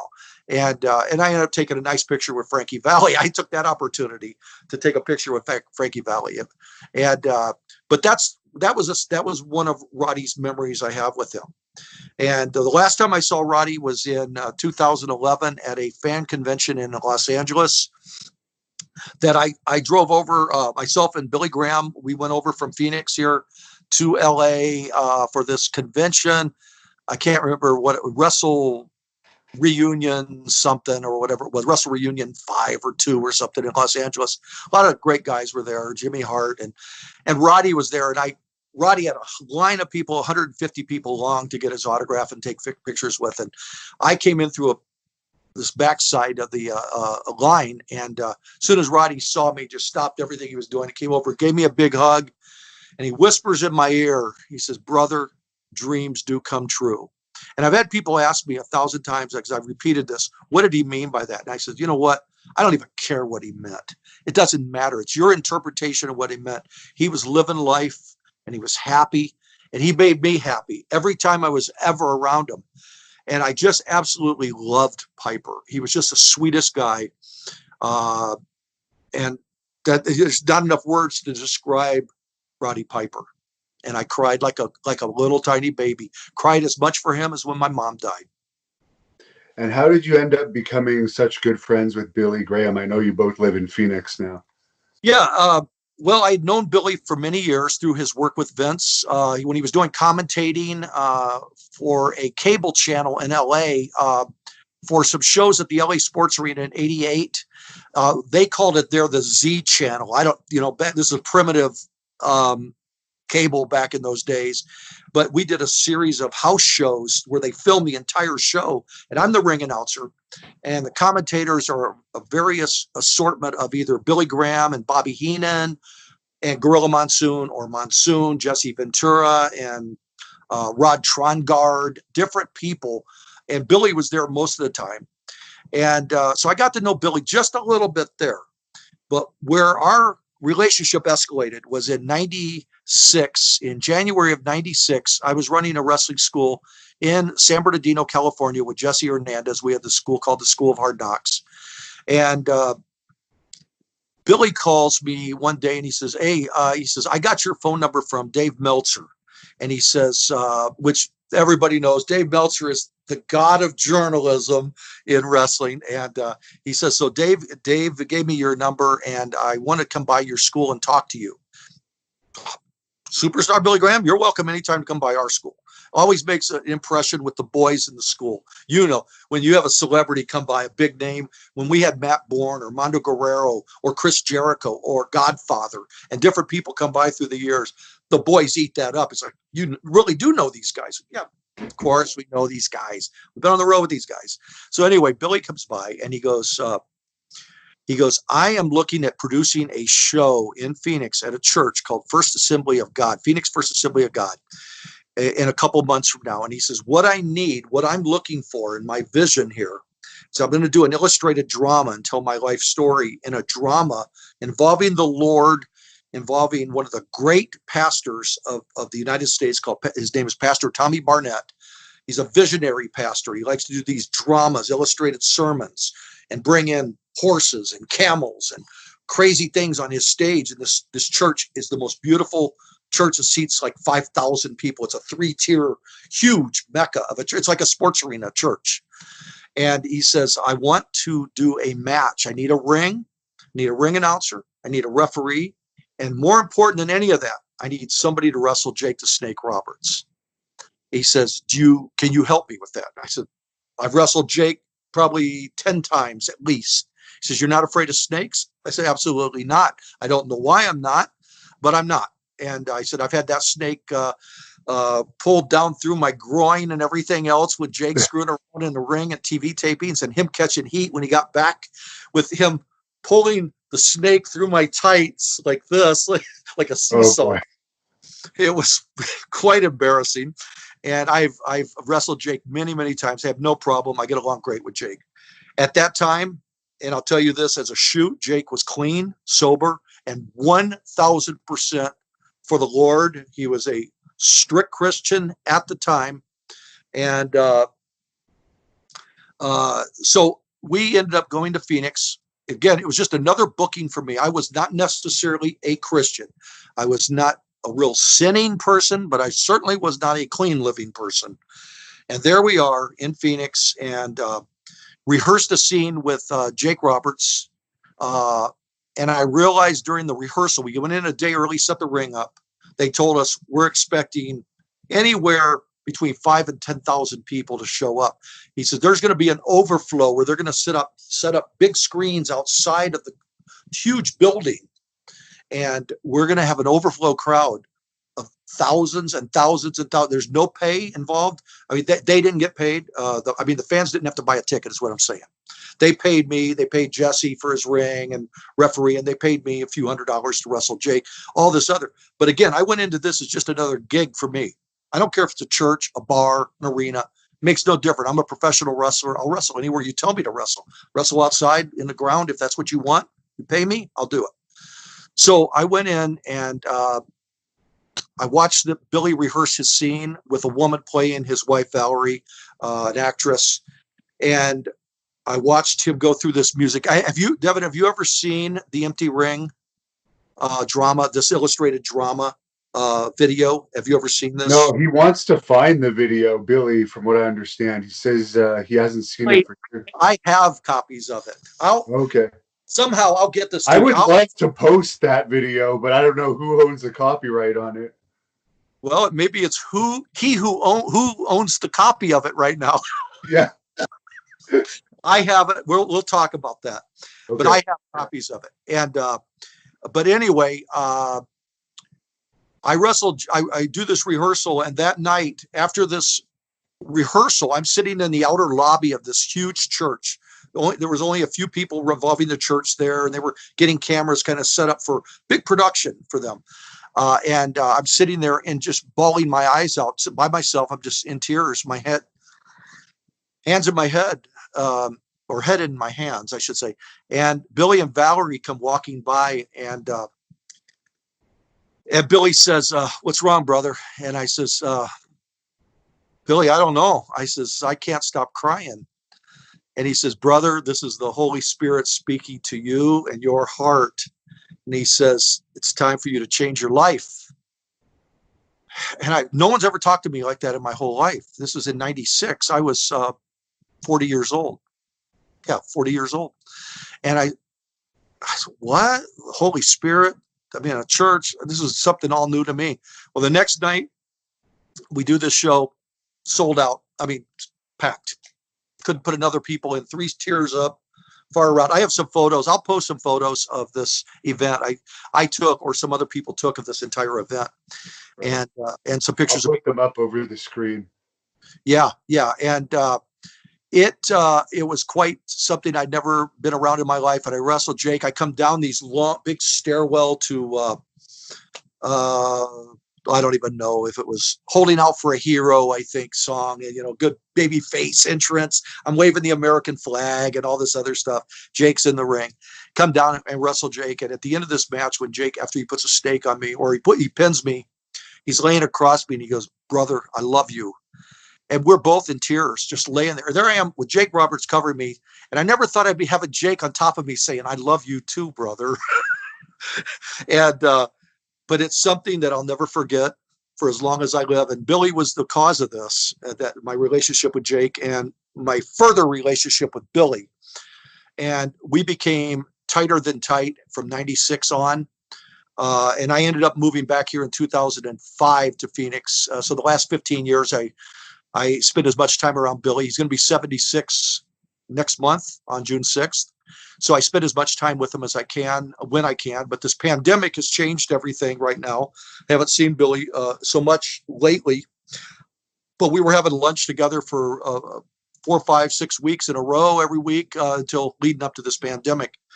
And but Billy is a guy you can easily have a love-hate relationship with. He's very controversial, as you know, and I sometimes disagree with some things he's said or done, but I always respect him. And we have had lunches where we're in a restaurant full of people and we just sit there and cry because we start talking about Lou Albano or Bobby the Brain Heenan and people that we knew and worked with and spent time with, and it rubs Billy in a sensitive way, and we just both break down. And that's why I love our lunches. They're 2 or 3 hours long, and we shoot the crap about any subject imaginable. You've come up, everybody's come up in conversation, and they're just great. And but that's kind of where things started from in 96 with Billy. And he is my best friend when I've had back surgery, or I mean, after I had back problems. He's the first one that shows up in the hospital to help me and to stand. He stood with me through the entire time I was at this emergency room in the hospital. The only person in Phoenix that showed up, Billy's standing there, and he's got every reason in the world not to be there for all his ailments. And when I had eye surgery, I've had 5 eye surgeries over the couple years ago with torn retinas in both eyes. Billy was the guy there, sat with me through my surgeries out in the lobby and drove me back to his place after the surgeries and let the things, all the medicines die down in my eyes so I could drive home. But Billy was the guy I can always count on unconditionally. He's the man. So I can't help but always love Billy, and God bless him. And I think some people don't realize that sometimes he just says stuff to get that heel reaction to stir things up, and people take him too seriously. Yeah, and nobody can stir things up like Billy. And I don't know. We've had our disagreements. I mean, lightly and politely disagreements in restaurants, and we've talked about Bob Backlund. I understand what went down with Backlund in 78 and all this other, but at the same time, in 78, not now, but I understood and it makes sense why they did their change and they were going in another direction. And Bob had the credentials as an amateur wrestler and as a hell of a worker. When I saw him, I worked a lot of shows in 83 and 84 with him. That guy had endurance like no wrestler I've ever seen in my life. He would stand in the dressing room and do those bench step up things or chair step up things where he'd step up, step down, step up with the other foot, step down. He would do those for an hour, even 2 hours before he even went to the ring, and then go out there and spend an hour in the ring and come back and not even breathing heavy. I was breathing heavy as a fan watching him. I was breathing heavy. And there he is, come back like, okay, now what? I'm done. And I'm not even breathing heavy. 3 hours of nothing but endurance. And he blew Buddy Rose up one time in the ring so bad. Buddy, I think, poor Buddy, I think he spent a month trying to catch his breath. I swear to God, in San Diego, I vividly recall it. In fact, I think I just posted that lineup just yesterday or last. Yes, I saw that. Yeah. Yeah, and that was Buddy Rose against Bob Backlund. That was the night they went an hour. It was an hour Broadway, and Wow. it was nothing to Backlund. That was just another day at work. But you tell me, Buddy didn't have that hard. Buddy wasn't as heavy as he became. Obviously, he was probably only about 240 then or something. He was really slimmed down, but he was suffering when he came back to the dressing room. If anybody needed oxygen, it was Buddy that night. I'll never forget it. But Now, I don't know how you had time to do all this, but at what point did you start actually training wrestlers on top of everything else? okay, how that happened was in 1985. I was living here in Phoenix and I was married, but I was getting ready pretty much to go through a divorce. And Red was my best friend. Red Bastien was my best friend. And Red was working as a road agent for WWF. And I had told him when I left LA and I moved to Phoenix, I says, I could still make all my bookings for LA, Fresno, San Diego, because I was doing refereeing and ring crew and all this. I said, I could still make all my bookings. Don't worry about nothing. I don't want to be discounted because I'm living in Phoenix. I made that trip to LA 150, 200 times in my life, 5 hours over. It's no big deal to me. I still do it now to visit my son over in Palm Springs. So I said, it's nothing to me now, nothing to me then. So I says, don't discount me on bookings. And he said, no, don't worry about nothing. But anyway, I was going through a divorce and I called Red in 85, summer of 85. And I says, hey, Red, I'm moving back to Los Angeles. I'm done in Phoenix. I can't take this anymore. I was working some odd indies in Phoenix and it was worthless. It was bad. And I was supplementing with WWF, my income. And he says, well, do you have a place to stay when you come back here? And I says, no, I don't. I said, you're the first person I'm literally calling because you're the most important person. You're my first contact saying I'm coming back. And he says, I have a huge apartment that I rented in Sepulveda, which is a suburb of Los Angeles. And he says, I have a extra bed in the apartment. You're more than welcome to room with me. I says, Red, you're a lifesaver. That takes a big load off of me. I didn't know what to do. This is in the era before computers and cell phones. All these things that we communicate and take advantage of now that we didn't have that to like look up apartments or look up phone numbers or look up this contact to go places. It was primitive in those days. It was just the way the world was. And so Red says, come on back. So I drove back over to LA, went to Red. And one night I had gone out to dinner with Red and he says, Billy, he says, I got a proposition for you. He says, I met a man named Rick Bassman, and he says, I am going to kind of go and do something I haven't done before, but I'm going to open up a wrestling school. And he says, Rick Bassman has given me a very large check. And he pulls a check out of his wallet and shows it to me. And I don't know if Rick would appreciate me talking about it, but I won't say the amount. It was very substantial. My eyes widened, and he says, he says, Rick Bassman has 4 guys he wants to book as a team called Power Team USA. And I have 2 other guys that were sent to me that I'm going to train. So that's 6 big guys. He says, look, I can't get in the ring with these guys like I could have years before. Red had hip surgery. He was involved in a very serious car accident with Hercules Cortez. Many years before, he broke his hips. It was horrendous. Hercules Cortez passed away in this car accident. Red was really never the same, even though he wrestled after that. He was never the same. But here's Red at, I don't even know what he was, maybe 50 years old then, whatever he was. And he just said, I can't get in the ring and tumble with these big guys. Can't do it. He says, I can get in and push off as long as I don't have to take a bump or anything sudden to jerk my hips out of alignment or anything. I can't do it. So he says, I need you. I was 29 years old. I was in whatever my prime was. I was there in 85. And he says, I need you to be my man, to go in, show these guys the ropes, take the bumps for these guys, get to know them, be friends with them, and work their asses off. I says, Red, whatever you need. And Red says, there's going to be no money involved, but what I am going to give you is a place to stay. So you got a good solid roof over your head. And I'll buy you dinner whenever I can. And he says, we'll enjoy life. Well, again, wrestling's all I've known at that point in 85. I said, Red, whatever you want, brother. Red was my mentor. Red was like the way I look at Billy or Roddy Piper or Jimmy Snuka. What their word is gold to me, and whatever they wanted from me, I would give them my heart. I'd give them anything. So I said, Red, whatever you need. So Red rented a racquetball court out of a Nautilus Aerobics Plus gym in Northridge, California. This would have probably been around, I don't know, June or maybe July of 85. He had a ring built by Mike Sharp, Iron Mike Sharp's father, Mike Sharp Sr., who was part of Mike and Ben Sharp, famous tag team in the 50s and 60s, whatever. Mike Sharp was long retired, living in LA, and he built rings. Well, he built a very hard-ass ring, like a 15 or I don't even know if it was 16 feet, maybe like a 15 odd shaped ring, 15 foot that would fit on this racquetball court with plenty of room to be able to still walk around the ring. And of course, the echo in the racquetball court was horrible. But Red had worked a deal out with the gym to allow him to do this. I think he'd pay the owner a few bucks or the manager on the side, and they would just close this one racquetball court down permanently for a few months for Red to run what he called his training camp.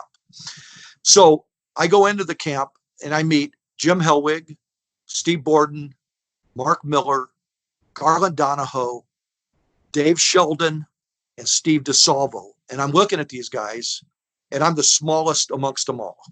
I was 225 pounds probably. I was at my thinnest. I still hadn't recovered from my diet of working for Mike LeBell when I was working to death. Because those days I was actually living in my car at some points. That's how rough things got working for Mike.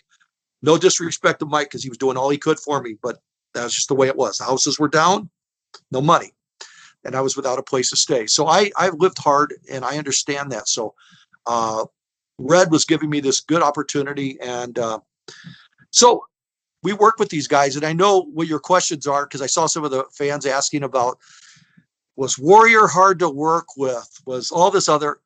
I can tell you the deal with that was Red was setting up this camp to train these guys, like a 3-month camp to run 6 days a week, anywhere from 4 to 6 hours a day.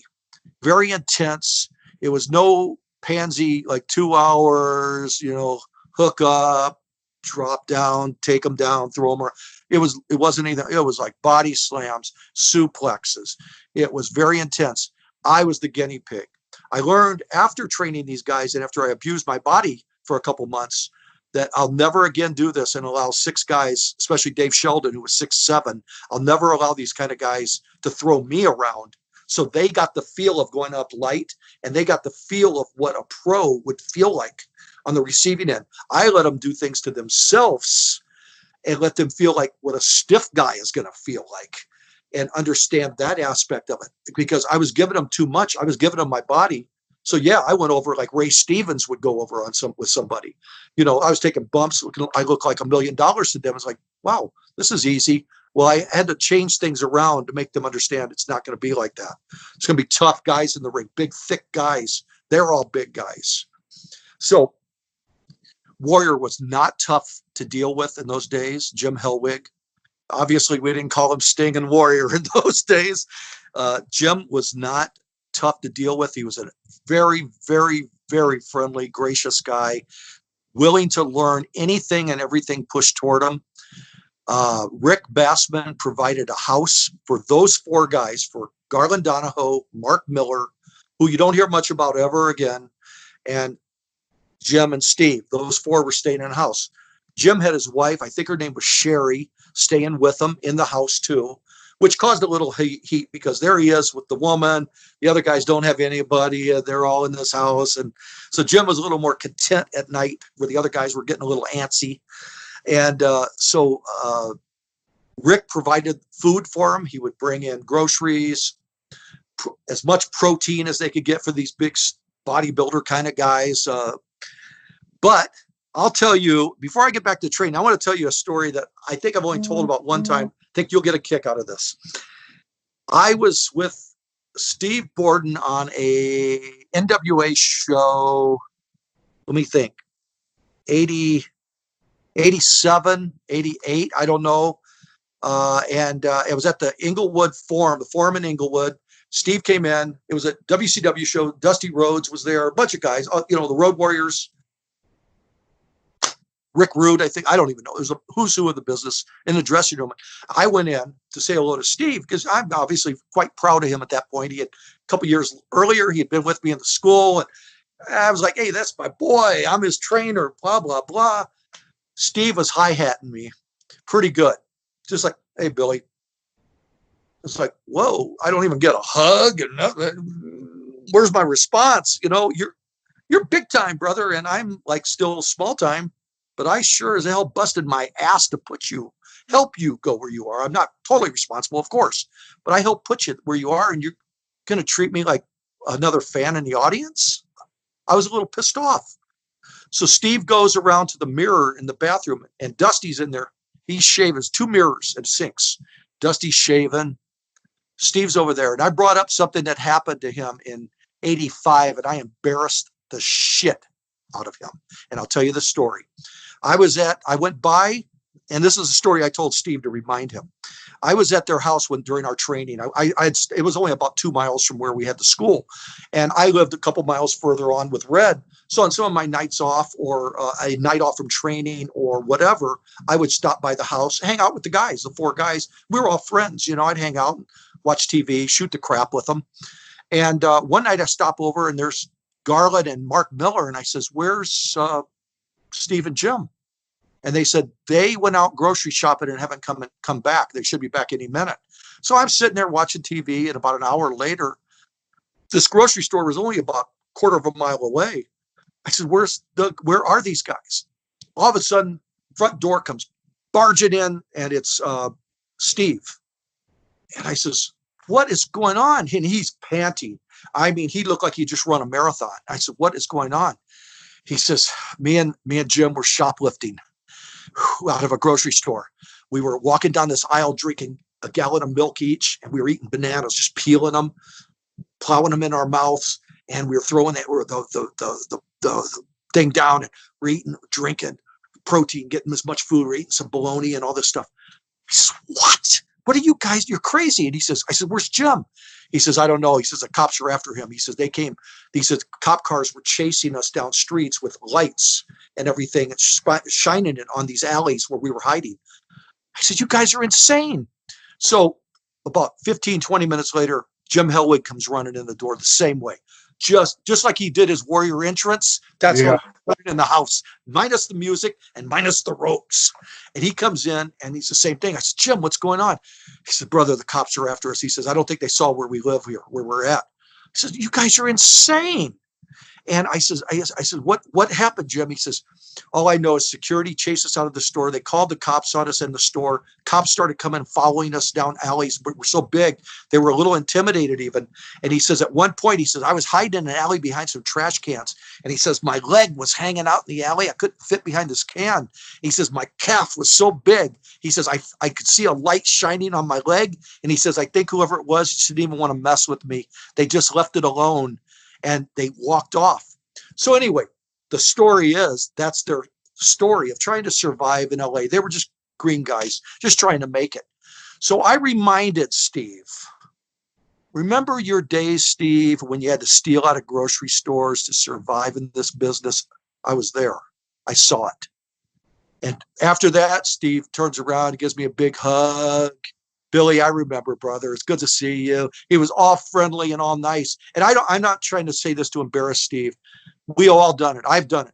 I've done it in my life. I'm not, it's just part of life sometimes. I'm not saying this to embarrass Steve and the late Jim Hellwig at all. I'm just saying these are things that happen. Sometimes you have to remind people of their roots and where they started from. And don't start hi-hatting everybody like you were better and everything else. We've all been there. You're no different. Yeah, you're making $1 million a year, $500,000 a year at the time, whatever it was. And I'm probably making a couple thousand a month on my indie circuit.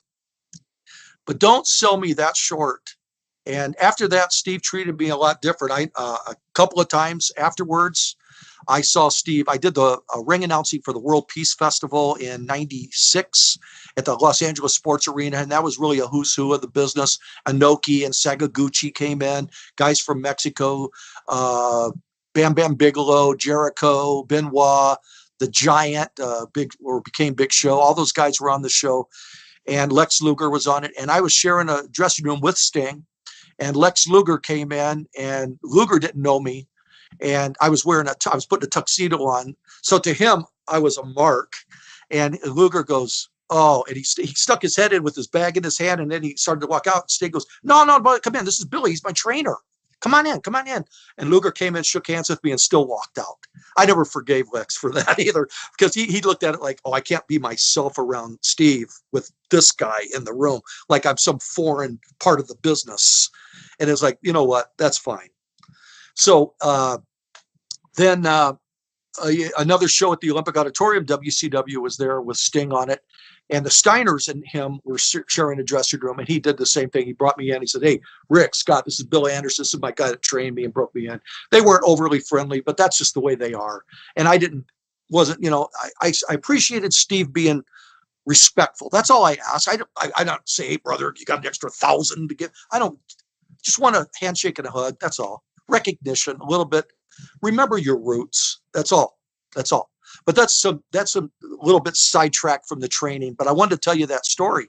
Had to remind Steve, you're a human being and you have faults just like all of us. And just because you're making big money, don't mean shit. How was the Warrior from that perspective? He was always 1,000% with me, always greeting me with Billy, big hugs. You probably saw the pictures I posted of him with my son. My son is literally a couple months old, and he's taking pictures kissing my son. Jim was fantastic. Jim would say when he was champion and working shows, no matter what arena, he'd say, Billy, you have any of your boys from your school here? And I go, yeah, I got a couple guys. They're here as extras or TV tapings or whatever. He says, hey, if you want me to take pictures with them, anything you want, bring them on in. And he'd throw the belt on their shoulder like he did with me, throw the belt on, take pictures, and he'd be nothing but first class. And he'd say, listen to Billy. He'll steer you right. Do whatever Billy tells you, and he's your guy. And always give good words of advice to the boys, my students. Always first class. Never, ever, ever high-hatted me and like, I don't have time for this shit. It was always like, Billy, thank you. It's nice to see you again. Always. There was a story in Bret Hart's book that I found a little hard to believe, that the Warrior supposedly kayfabed a Make-A-Wish kid, knowing the Warrior, could you imagine him refusing to see a Make-A-Wish kid? I honestly can't. I mean, I don't know. I've never heard that story, but I can tell you, of all things with Jim and kids and that sort of thing, I can't believe it would happen. I mean, if it did, it did, but I certainly find it very, very, very hard to believe. I saw Jim just like I saw Hulk Hogan, and for that part, for that much, for that respect, even Andre the Giant, that really never turned down autographs with people, no matter how inconvenient it was. God knows, we've all been there, carrying your bag, you're tired, you've even left the ring after you juiced, and you're all bloody, and fans are still sticking stuff out for you to sign, and you feel guilty, but at the same time, you got business to do, but you still try you were more of a heel probably. I was a baby face a lot, but I always felt obligated. Even at the very least, I'd say, can you wait till I get done in the locker room and clean up? I would always do that, but I would always sign autographs and everything. I always felt obligated, but I find it hard to believe Jim would do that. Honestly, it's not Yeah, the style. me too. There's a few other things in that book that's a little questionable. I just wanted a few fans always bring that up, so I just wanted your opinion on it. Was there any point in their training where you thought that they might actually give up and not finish the training? No, but I can tell you something I've never told on an interview here, and I'll get to it. But I can tell you that it's without a doubt, and I'd be a fool to say it otherwise. Obviously, Steve Borden had the most athletic ability of these six guys. You could see the spring in his feet, eventually when he would do that big jump into the corner and all. Oh, I saw all that. But I'm from another era. I never envisioned Rick Bassman's portrayal of four guys going into a territory as a team. We're lucky to have had at that time the trios of the Road Warriors with Paul Ellering, or trios of the Freebirds. Those were rare to have three guys in a territory, like come in for main events. Promoters couldn't afford it. It was just business. So to have four guys as a vision, I personally didn't see it. And I admire Rick. He was a visionary. Rick was trying to do something different, obviously thinking outside the box for the business. And I appreciate that. At the time, I didn't see it coming, personally. And I don't know if Red did or not. Red had dollar signs. Red was business. Red was all business. And but where I'm going with this story is because I saw somebody asked, how did they become the Blade Runners and all this stuff? If you want me to tell that part of the story, I could kind of lead to that. Sure. Okay. So what ended up happening after about 3 months, maybe even a little less than 3 months, I get a phone call. I was at Reds. I get a phone call from Jim Hellwig, and he says, hey, Billy, he says, can you meet me and Steve down at Gold's Gym in Venice, like today, or it was tomorrow, whatever it was, 35 years ago. It's hard to remember the exact scenario, but he says, can you meet us at Gold's Gym? We want to talk to you. And I said, yeah, whatever you want, Jim. So I met them at the time that they specified, and we were outside of Gold's Gym in the parking lot. And Jim says, we have some ideas that we've run by each other, and we want to talk to you about it. We want your perspective because you are the only guy that has no money interest in us. And we trust you. I built up a friendship with these guys. They knew me. They knew I wasn't going to bullshit them or anything. He says, we trust your judgment, and you have no vested interest financially in us, one way or the other, to lead us astray. He says, but we have some offers and we have some thoughts going on. And I says, well, tell me what you got going on. He says, well, first of all, us two guys don't think Mark and Garland are going to cut it. And I go, as a team, as a four-man team. And I said, okay, I'm with you on that. I could see that they were just going through the motions of training. Nice guys, but they did not have that. I don't know how to describe it. It's the it factor, the eye of the tiger, if you want to say that. They didn't have it. Jim and Steve had it. They were vested to go further in this business. So they said, we want to break off from this four-man concept. Not going to work. We haven't talked to Rick Bassman about this. And sorry, Rick, I mean, no disrespect to Rick Bassman, who I know is going to watch this, and I'm very sorry, but this is the way it went down. And he says, but we talked to Red slightly about this, and Red said, I can get you booked up in Calgary for Stu Hart. He says, but here's the deal. He says, if you go up to Calgary, he says, I want to say 15%. I think it was 15% of your next 5 years' earnings. And I can get you booked up for Stu as a team right now. This was like, I believe, September of 85. And he says, we have another idea. He says, Steve and Jim both said, we have taken pictures as a team, and we had pictures that Rick had taken of different members of the team together, twosomes. And we sent pictures to Jerry Lawler in Memphis. So he says, if you were us, what would you do? I said, well, me being an independent kind of guy, don't really like to be told what to do too much. Never signed a contract, which is probably detrimental to my career too. I said, I wouldn't do what Red said. I wouldn't want to go up to Calgary in the winter and make those long. It was bad there too to begin with. Yeah. And he says, I wouldn't want to go up to the snow country in Calgary in the winter. I think that'd be like hell on earth. And it's no disrespect to Stu and the boys. Everyone knows the dungeon and the respect for the Hart family. That goes without saying in the business. No disrespect to Red or to them. But I said, I had worked in Tennessee in 75, 10 years before.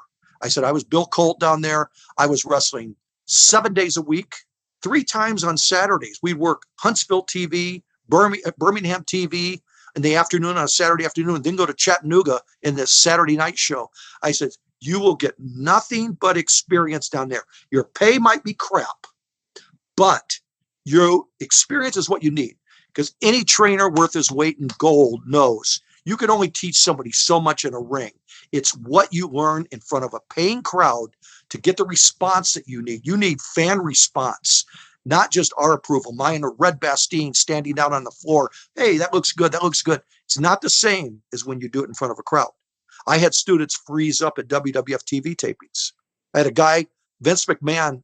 I had this bodybuilder guy freeze up working with Steve Lombardi. He was getting a tryout. Froze. Lombardi ate him up, spit him out, and that was the end of that. But Vince said, I want to see what this guy's got. He froze. He knew how to work. He froze in the ring, and Selland Arena in Fresno, froze in front of like 10,000 fans. Couldn't do shit. Nothing. Froze up. So I know what that's like. I said, this is what you guys need. Steve, Jim, you guys need experience. We've taught you what we can teach. Sure, we could keep going on and on. Taught them drop kicks. They all knew how to drop kick. They all knew how monkey flips. They know how to do all the stuff you never saw Jim Hellwig do. Believe me, to all you naysayers, he knew wrestling holds. He knew them, but he didn't have to do them. He was told, run to the ring. You're a unique gimmick. You're a unique person. Excite the fans. He wasn't about to go out there and do Dynamite Kid type moves or Jannetty and Michaels moves or act like the Rockers the Midnight Express or the Midnight Rockers or any other team, the Rock and Roll Express. He wasn't going to go out there and act like that. He was a power kind of guy, and that's what Vince wanted out of him, and that's exactly what he delivered. And he busted his ass doing that gimmick. But that is where they got their start. They went down. They ended up forgetting what Red said, forgetting Rick Bassman. And I don't know if there was a contract involved with Rick and all that. It was none of my business. I didn't understand or deal with that. I was giving him straight, honest advice, wrestler to wrestler, go to Tennessee. And that's exactly what they did. And I guess they became Rock and whatever, Rock in a Hard Place. I don't know what they became down there and became these Blade Runners or something. And for the good and bad of it, they made 1,000 mistakes, because I know Jim, I think, ended up going to Bill Watts' territory, and he got his ass kicked, I guess, in a dressing room, I heard, by somebody. Don't know if it was like, I can't think who it was, but anyway, they made their mistake. Watts himself had some type of confrontation with Jim. Yeah. And then it was Sting that got his ass kicked by, what's his name? Was it Bob? No, not Bob Roop. Dick Slater. Dick Slater. Dick Slater. That's who I pictured his face, couldn't get his name out. Yeah, Dick Slater. Yeah, and I had heard those kind of stories, but that's just part of the business. They were big guys, and sure, they probably went in a little overconfident because they were in probably better shape looking than a lot of the boys in the territory. I mean, when you look at those guys compared to Alma Drill or Chavo Guerrero, for that matter, body wise, not talent wise, of course, but body wise, a promoter was starting to elevate them, which makes jealousies, creates egos, and everything else. So their overconfidence probably led them to a lot of problems. And I understand that. I didn't have those problems because I never had the body. So I never had those kind of ego problems. I looked at the business completely different. Are you so surprised at how fast they became superstars? Yes, I never would have thought that. I never envisioned them to go as far as they did ever. It surprised me that within a few years, they're both world champions of WCW and WWF. That was shocking. In one way, it's surprising, and in another, it wasn't, because they did have this extra abnormal drive. And Sting had that drive, and Jim did too. Jim had the drive in the gym, which developed that body. And of course, I know steroids are involved, but he had a drive like very few men. He had the drive of a professional bodybuilder. And you know what kind of drive that takes, that diet and sacrifice so much to do this. It's incredible. And they made those sacrifices. And Steve obviously was the better wrestler. But he was in a territory where it was necessary in WCW. That was just the style that he worked out perfect for them, to work with Ric Flair and all the guys he did. I watched a lot of those matches with a lot of pride. And I remember all those workouts we had, and I saw Steve, the spring in his legs. He could have been an outstanding basketball player or any sport for that matter. He's a natural athlete. He was like Louie Spicoli to me, how he became just natural mentally. He remembered everything. When I used to work high spots and things in Mexico and have Spicoli as my partner, I'd ask Lewis, we got in the ring, I said, do you remember the finishes in half of these spots that this trio of Hispanic guys that don't even speak a word of English wanted to do in the dressing room? I don't remember any of it because it just good. Lewis would say, Bill, I'll tell you when to do things. He's my student. He's telling me what to do. That's how much faith I put into some of those guys because I trusted their judgment. They were natural in the business for this business. I'm the one that brought Rico Costantino to the School of Hard Knocks too. In '96, I did an athletes ministry conference in Princeton, New Jersey. And I was with Jake Roberts, Evander Holyfield, a lot of guys there, a lot of athletes, Meadowlark Lemon, a lot of different athletes from different sports. And I met Rico, and Rico says, hey, I live in Las Vegas. He says, I always kind of thought I wanted to give wrestling a try. I said, brother, I have a wrestling school in San Bernardino, 3 or 4 hours away from you, 3.5 hours away. Why don't you come down?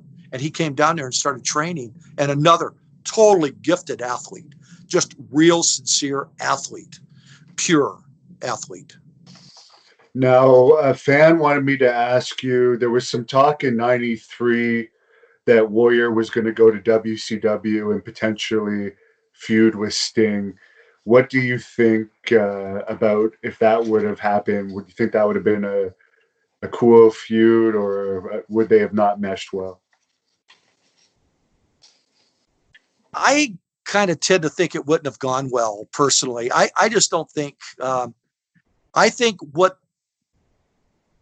they did with Warrior in WWF or WWE, I think was the right way to present him, wrestling against like Bobby Heenan and different characters of him just doing power things. I don't think it would have come off the same working with Sting as the same. But I was there in '96, I believe, at the Bash at the Beach in Huntington Beach, California, a WCW show where Jim came in and he was negotiating because he came in. I saw him there and he was negotiating with Eric Bischoff, and he went into Sting's trailer, and they were talking about doing some stuff. And I don't remember whatever happened to that. I was kind of really wrapped up in my wrestling school at the time, all through the '90s and early 2000, 2001. but I don't know whatever materialized from that. But I was just there at the behind the scenes talking to Gene Okerlund, Nick Bockwinkel, Arn Anderson, and different guys that were friends of mine, talking to them. And it's where I met Angelo Poffo and was talking to Randy Savage and different guys there. But I know, I think Warrior, his run was perfect for WWF at the time. What they wanted out of him, to be a kid's superstar, be a fan of the kids, to look up to this amazing athlete that ran to the ring and all this power and glory and all this stuff. And that was it. He was just the ultimate baby face. Did you ever see them in the actual weightlifting gym? Yes, I saw Jim working out. It was pretty amazing at Gold's Gym. I went down there a couple of times because Don Ross, who wrestled as Ripper Savage, was a very good friend of mine, and he had an office at Gold's Gym in Venice. And I don't know, you know Don Ross. He was a former Mr. America, and back in his day, but he became a writer for Muscle and Fitness and all these different magazines, Iron Man and all this stuff.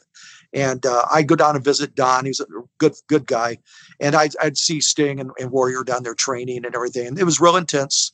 And that's where Mark Miller was actually one of the other four guys. He was an employee at a front desk of Gold's Gym. That's how he supplemented his income and everything. And those two guys, Garland Donahoe and Mark Miller, never went really anywhere. They worked a couple indie shows around Los Angeles in probably 86, and then they phased out and never really heard anything from them ever again. And so obviously that proved the point that Steve and Jim knew they needed to be off on their own. And it was far more reasonable, like I said, of two guys going into a territory. It was very acceptable. Four guys, I didn't see it. I mean, God bless Rick Bassman for having that vision to do a Power Team USA and have these four guys, red, white, and blue, baby faces, wearing these beautiful matching outfits. Great concept. I didn't see it personally, but who knows? And of course, Rick Bassman went on to start a lot of people's careers, such as the John Cena's, the Yeah. Hyatt Wrights, a lot of long list of wrestlers. Did he ever hold anything against you for how that worked out? Not that he ever told me. We've never had words about that. And that's why, I mean, in hindsight, obviously looking back on things, it's embarrassing to admit in my own way, I kind of screwed over Rick and my best friend, Red Bastine, who I'm living with. Red could have probably used 15% of their money for the next 5 years under contract or whatever. I didn't mean to hurt these men. They were my friends too. I knew Rick Bassman. I knew Red. I love those guys too. I had a lot of respect, but Jim and Steve asked me for an opinion to be straight with them. And I was straight with them. I said, if I was you, I would go to Tennessee. I said, Lawler will treat you right in giving you the bookings you need to get the experience. So I had no regret on telling them that. Obviously, somebody's going to get hurt any way you cut it. And I don't know where they would have ended up if they would have gone to Calgary. It's hard to say, putting those two guys in Calgary and what Stu might have done to them. Probably kicked the shit out of them for sure. That dungeon would not have been kind to them. No. That's for sure. I think it was harder territory than Mid-South, and Mid-South was a really hard territory just because of the travel and the weather conditions. So it probably would have ended similar to the way Mid-South ended for them. Yeah, that's what I imagine. I just, I had heard stories for 10 years about how brutal the winters are in Canada. So, I mean, my common sense said, stay where it's warmer. I meant that.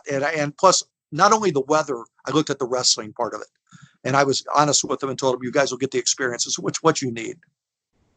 And also for the percentage that those guys were supposed to pay Red and Rick Bassman, I've actually never heard of any of those trainer percentage deals actually being honored. Sometimes I've heard the wrestlers have given like a payoff. Like I think Ric Flair gave Vern Gagne a flat fee, but I don't think any wrestlers ever given like 15% of their pay for 5 years. Well, I mean, I couldn't imagine it. Now, I'm sure Red maybe could have set something up with Stu because they were friends and maybe made that happen as far as that aspect for a while up there. But once they left there, I don't know, when they booked out of there, I don't know where Red would still be getting this honor of this, receiving this money. It's something I never got involved in training with Spicoli or anybody else that I ever trained. I did take some booking fees, putting the boys on WWF TV, because I figured this is helping give them an opportunity to showcase themselves. Sure, you're going to do a job, but you're also, it worked out for Spicoli. This is how he became very, very good friends with like Ricky Steamboat and Owen Hart and many of the boys in WWF, to where when he came in as Rad Radford, they knew him. They knew him, and they treated him with a lot of respect. He wasn't just some mark guy coming in. Of course, he handled it bad because that's when he was taking pills, getting on this habit of being one of the boys. A lot of that he got from X-Pac and Scott Hall, Rob Van Dam, and a lot of great guys. But he was hanging around a lot of boys that would ask him, because Lewis lived in San Pedro, California, one of the LA suburbs. They'd ask him to go to Tijuana, go to the drugstores and pick up somas and bring all this stuff across the border, which Lewis could have gotten a lot of trouble for if he would have been caught, but he never was caught. And so, you know, it's like it was all detrimental to his career being around the big name guys, because they abused his generosity, and he was a childlike guy, and he was 27 going on 18. He was just a kid, and great heart. Steve DeSalvo, who is the second Steve Strong, I think you had a hand in his training as well. Yeah. He was really over in this area. A lot of people wanted me to ask you about him. Yeah, Steve DeSalvo was part of the 6 guys in this training class, and Steve was strong as hell. What a power lifter he was. I think if Steve's only fault that I could tell you was he didn't respect the business enough to dress real well. I remember Vince was taking a look at Steve, and he came into TV tapings in Phoenix here. I don't even know what year it was, 87. I don't even know, somewhere around there. He had been in Puerto Rico, I think, and then he was getting a tryout in Phoenix.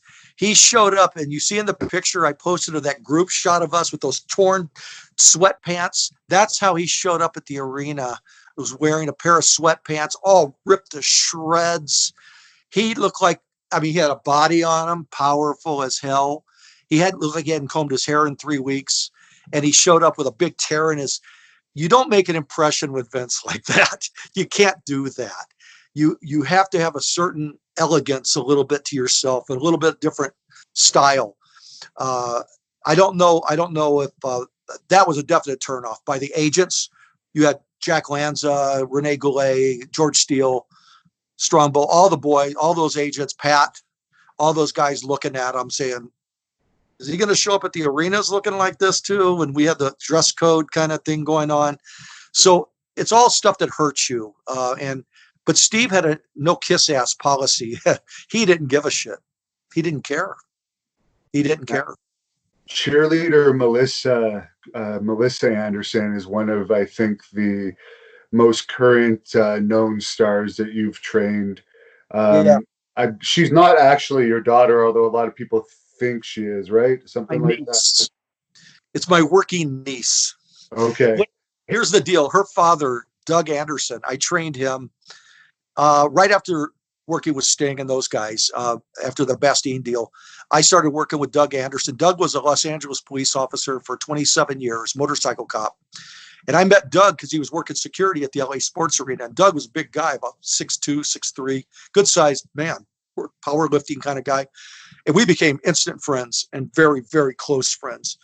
And I knew Melissa from the time she was like 2 years old. And I would go over to Doug's house all the time. We would train at different places around Los Angeles, weightlifting and in the ring. He would take me to the LA Police Academy and places where they had a ring set up he had access to, and we would train there. And I broke Doug into the business. Well, Melissa, like I said, was only 2 years old. She's a little girl. So about 12, 14, 15 years later, all of a sudden she's a teenager and she's wanting to get into wrestling, and she's beautiful. Her mother is Hispanic, and her mother was beautiful. So Melissa became a very beautiful young lady herself. So Doug instantly thought, bring her to me. And he had Goliath and different people training with her, Mondo Guerrero, and different people. I was part of her training group of guys and working with her. But it was a sincere honor. She had a high work ethic. And I always discouraged women. This is how I actually met my ex-wife. I met her while training at Red Bastien School. In the racquetball court, Red introduced me to my ex-wife. He says, hey, I got this girl here, works in the gym here. Works as an employee, and she wants to become a wrestler. Well, as soon as he introduced me to her, she was really pretty. And I said, okay.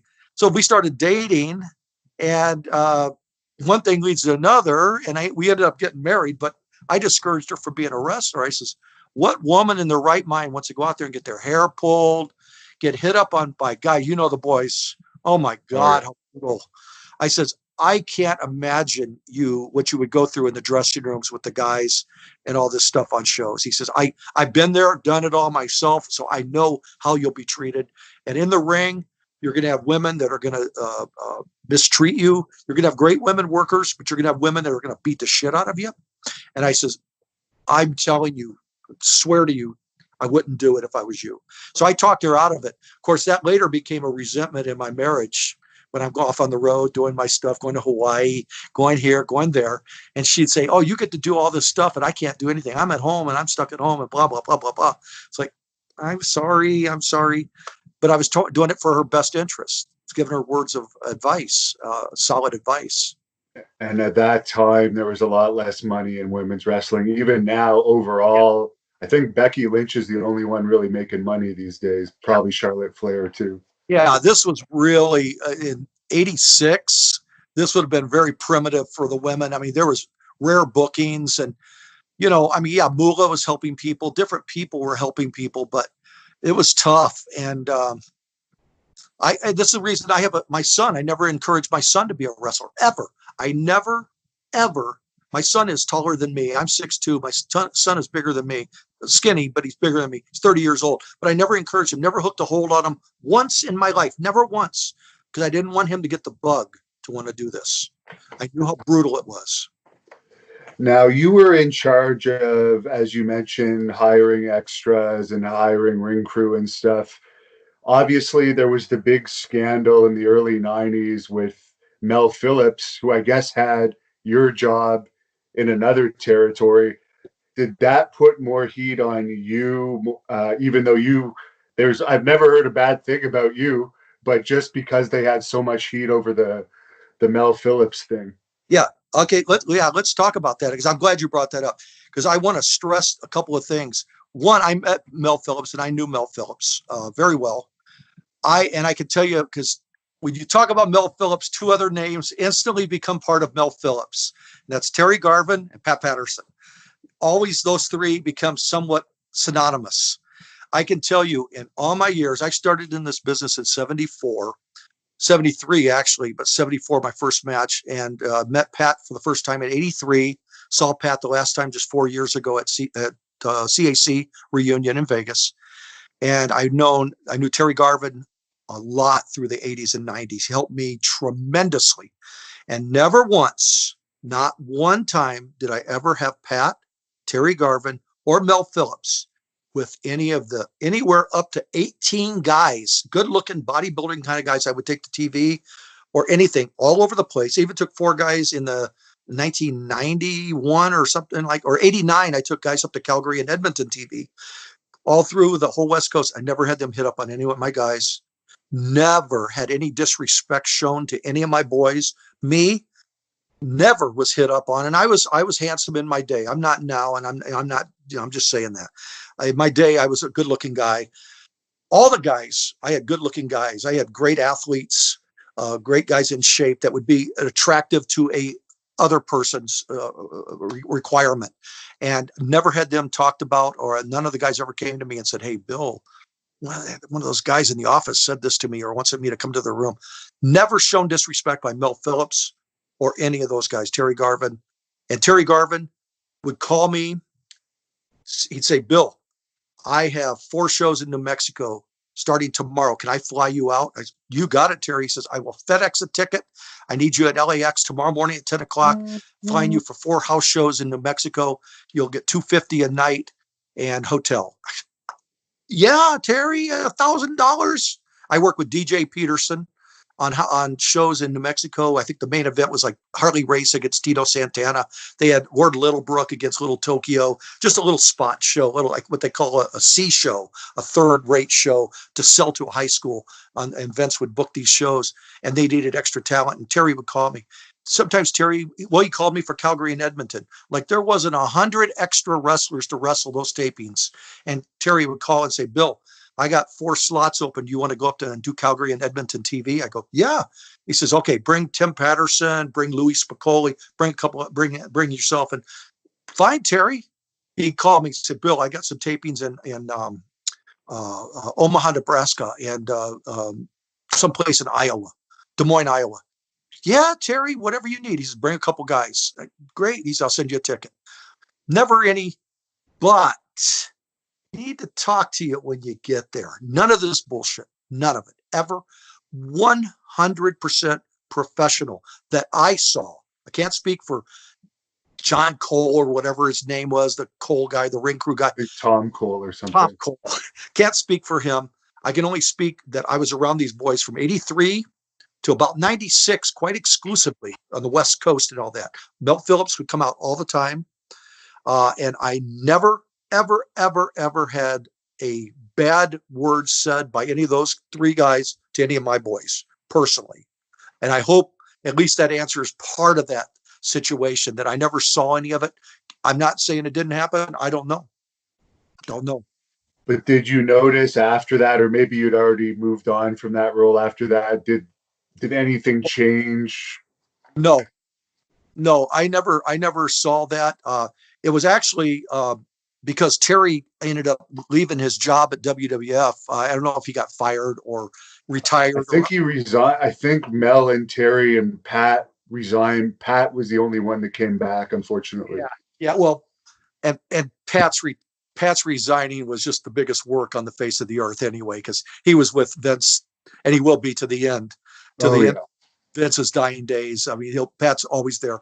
The respect that they have for each other through the good and bad of it, they're loyal to each other. But when Terry left his position, another guy, can't think of his name off the top of my head. He was a total asshole. He was a photographer for the WWF. He became the transportation guy the job that Terry had. And he was real tough to deal with. He had a secretary that absolutely hated me when she'd call me. We had words. They were very rude, disrespectful, because they weren't one of the boys. Terry was one of the boys. And when you're one of the boys, just like Gene LeBell and helping out with the boys in Hollywood, when he had stunt work, he would call the boys first. Before he'd call his fellow stuntmen, he'd say, Mondo Guerrero, you got a couple days open, I got some work for you.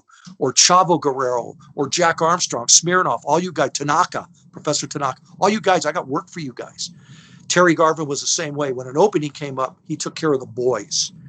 And this guy, can't think of his name. I can picture his face. We never got along because he had no respect for the wrestlers, none. So I was just dead weight to him, being in charge of the ring crew, ring announcing, refereeing, or wrestling. He could care less. Could care less about extra bookings, extra money. He was penny pinching for Vince. Terry Garvin did not penny pinch for Vince. Although Terry Garvin did tell me words of wisdom that I could take to my grave, and I'll tell you this. We were at TV tapings one time, and I had to hand in all my receipts for ring crew work, whether I was buying new plywood, new ropes, new this, new that, gas receipts, hotel receipts for different shows for the month before. I gave Terry receipts once, and it totaled like $735, whatever it was. And Terry says, okay, and he's looking at all the receipts. He's got a calculator, and he pays me. He rounds things off. It's like if a room was $35, he said, okay, I'm going to give you 40 for the room. I'll give you receipt for 45 for gas. He said, I'm going to give you 50, or I'll give you 60 for gas. Always put it up. always on everything. You give me a couple dollars more, round it off. 50, we'll round that 35 off to 50. You're good. Blah, blah, blah. So one time after he had done all that, I remember it vividly, and it was a lesson. I'll embarrass myself by telling the story. I found a receipt for, I think it was rolls of tape, the red, white, and blue tape for the ring. And I had a receipt for like $6 and something. And I went back to Terry at the TV. I said, Terry, I'm so sorry. I found another receipt in my bag. I got to give you. And he goes, Bill, I'm going to tell you some words right now. Remember this. Don't step over a dollar bill to pick up a quarter. And, you think about it, very wise. He'd already probably overpaid me $50, $60, $75. And there I am, complaining about $5 or $6 receipt. And it was like, you're right. You're right. You're right. You're right. And I'll take that to my grave. Now, you mentioned Pat Patterson probably will have a job for life. Are you surprised that last week it came out they furloughed Gerald Briscoe? Yeah, I kind of am, because I thought Jerry had that same spot that Pat did, because when Jack and Jerry, I guess, sold their interest in whatever territory it was back in the 80s, Georgia, I think. Yeah, the Georgia thing. I thought part of their deal was that they could work there in some capacity for the rest of their lives. It was part of their, like a Gorilla Monsoon and a Fabulous Moolah and an Arnold Skolin, Freddie Blassie deal, that you have a job for life. That's what I understood. Of course, I wasn't in on those bookings on like that and how the contracts went. But like I told a friend of mine the other day on the phone, I don't think it should be looked down. I don't think Jerry Briscoe, let's not feel too sorry. Jerry's a hell of a guy, but let's don't feel sorry for him. I think he's quite wealthy. Oh, yes. I don't think he is in his 70s. I don't think he's going to be hungry and homeless. So I look at it like, think of the 6-figure salary that he's had for the last 35 years. I don't think he's hurting.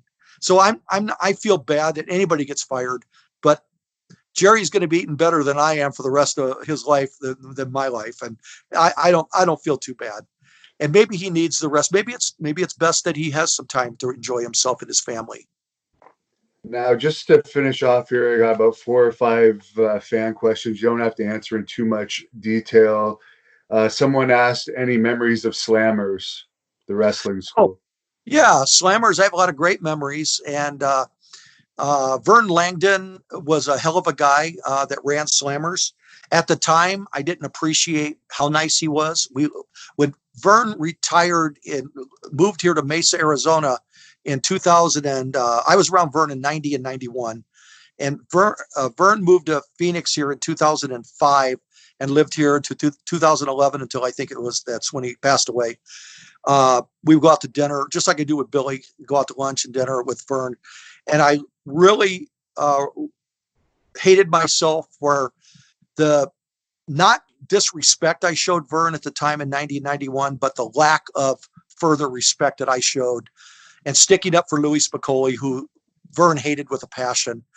He caught Louis looking through his Rolodex one day, and because us as wrestlers, we're always skeptical of people, always skeptical. And when I told Vern how much I loved some woman from Entertainment Tonight, I can't remember her name off the top of my head. Vern says, Bill, she's one of my best friends. And I said, yeah, right, Vern. Right, yeah. And he says, you want to meet her? And I can't think of her name right now. Beautiful woman. And he sent me down to the studios, and she came up. She says, oh, my God, you're a friend of Vern's. Made me feel like a fool. And Vern's the one that introduced me to Jimmy Valiant, who I thought, you don't know Jimmy Valiant. Sure enough, Jimmy Valiant walks in the gym one day, and we all go out and have lunch. Jimmy puts me in his book, big paragraph in his book, all because we had lunch. And I've been friends with Jimmy for the last 30 years. And all because of Vern.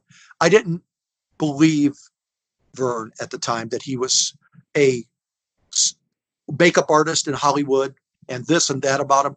I was so wrong. He did the makeup for Planet of the Apes. If you look at the IMBD thing of full cast and all this other stuff, he's in the makeup. And I have pictures of him making up Roddy McDowell in his ape outfit. I didn't believe it at the time. I didn't believe nothing because we're skeptical. We're born that way in the business. Most people in the wrestling business are liars. Yes. Well, we've all seen it. I can tell you a half a dozen times I saw workers, so-called workers, go in and do matches. They had never been in the ring before, but they bullshitted the promoter. I Yeah. bailed Jerry Monty out one time. He was in the ring with a mark that bullshitted his way. The guy, we knew the guy was a bullshitter, and he was telling everybody in the dressing room how much he's done, this and that. This is about 87 or so, little indie show. And it's like, we never heard of this guy. He doesn't know nothing. Soon as he got in the ring, he ran to hit the ropes. He smacked the side of his head on the ropes. We told myself and Tim Patterson, we told the promoter, let us go in there and bail Jerry out because he's going to get hurt. He's our friend. I don't give a shit about this other guy, but don't let Jerry get hurt. Jerry's the sweetest guy, a big time nice guy. So he let us do a run in and throw this guy through the ropes and end the match like a DQ thing. We saw that a million times, people BSing their way into the business. I see it all the time. I get people on Facebook all the time. I did this, I did that, I did this. And it's like, I was on that show with you. And it's like, I go back and look at the lineup. It's like, you weren't on that show. I saved everything I ever did pretty much. I know people are BSing. They're still BSing. They had this career or that career.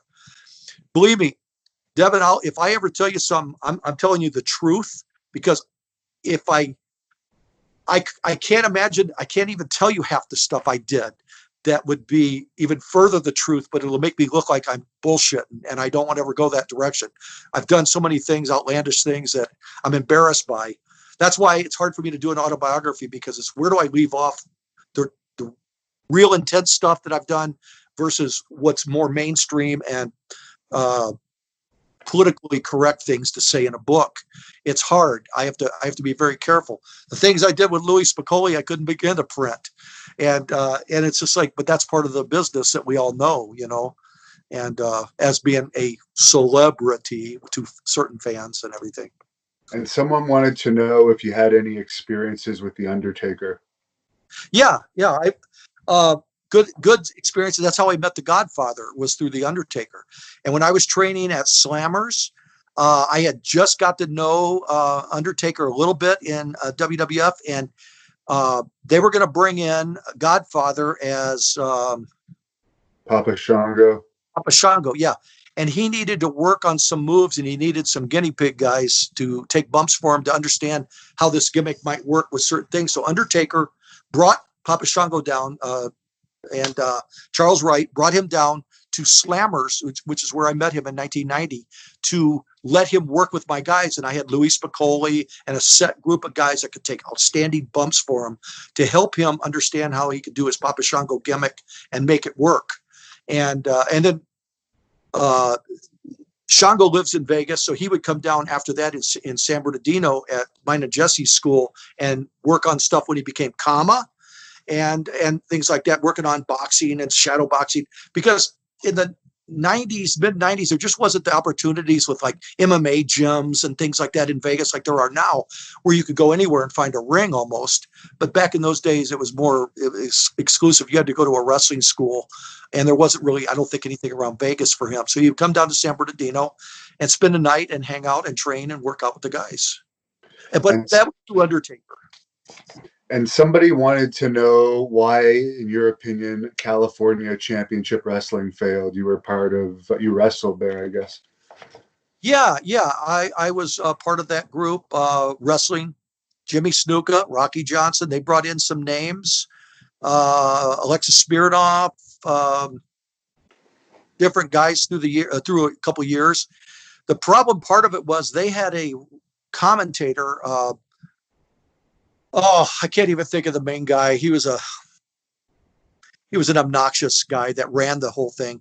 But he brought in another old time wrestler that was so unfamiliar with the local talent, the new talent, so far out of his element.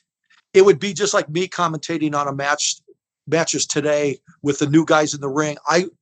It's like, okay, that skinny guy that just did that move, I can tell you that looked really good. That's about how I would talk, because I don't know the guy's name. I don't know him from nothing. And this guy, I can't think of his name. He was an old school 50s wrestler in Southern California mainly. And he had a chain of pizza parlors around Bakersfield at different places in California. And this guy, the commentating was horrendous. And we had some great wrestlers, Steve Strong, or Steve Sapella, the second, or actually the original Steve Strong. And that was always very confusing to fans. When Steve DeSalvo became Steve Strong, that really messed with some people's minds that knew both guys. And so when you say Steve Strong, it was like, you talking about DeSalvo or the other guy, the big tall blonde guy or the shorter power lifter guy? And but the promotion was just, it was destined for failure. We had great Goliath. We had a lot of Victor Rivera, a lot of great talent, but it was just, every promoter in those days wanted to become Vince McMahon. You've seen it. Every promoter thinks that they're going to be the next Vince McMahon or Ted Turner at those days, and they're going to run the other out of the business. And I know you had a question because I saw it about Paul Alperstein and the AWF. I was a ring announcer for AWF in, I want to say 95, 96. I can't remember. We did tapings in Tampa, Florida. We did tapings in Chicago. And what marathon days they were, it was like 45 matches to a taping. And I was the ring announcer, 45 matches each day, 2-day taping. So it was like 90 matches in Tampa. The same crowd. They brought, Paul Alperstein was the biggest mark on the face of the earth. Nice man, but he paid extras, just like a movie production. He paid like 400 extras, bought them a bag lunch or a box of lunch, just like a movie production. Treated it like that. He went through a company in Chicago, and I think he did the same thing in Tampa. I don't know. I can't remember Tampa as well as definitely in Chicago he did it. And he would pay extras to sit in the crowd, cheer when they're supposed to cheer, boo when they're supposed to, just like a movie set. The director telling them what to do. And they were guided by Terry Taylor, Mick Karch, different guys were commentating. And I was the ring announcer in all those. Tito Santana, I believe, was the booker. And if you saw my comments on my Facebook Live, I never liked Tito Santana. He might see this. I don't care. I never liked him. I have no use for Tito Santana. Personally, I wrestled him a couple times. He was very lazy. The one time I used him, he was extremely lazy in the match. Yeah. And I wouldn't say that about a legend.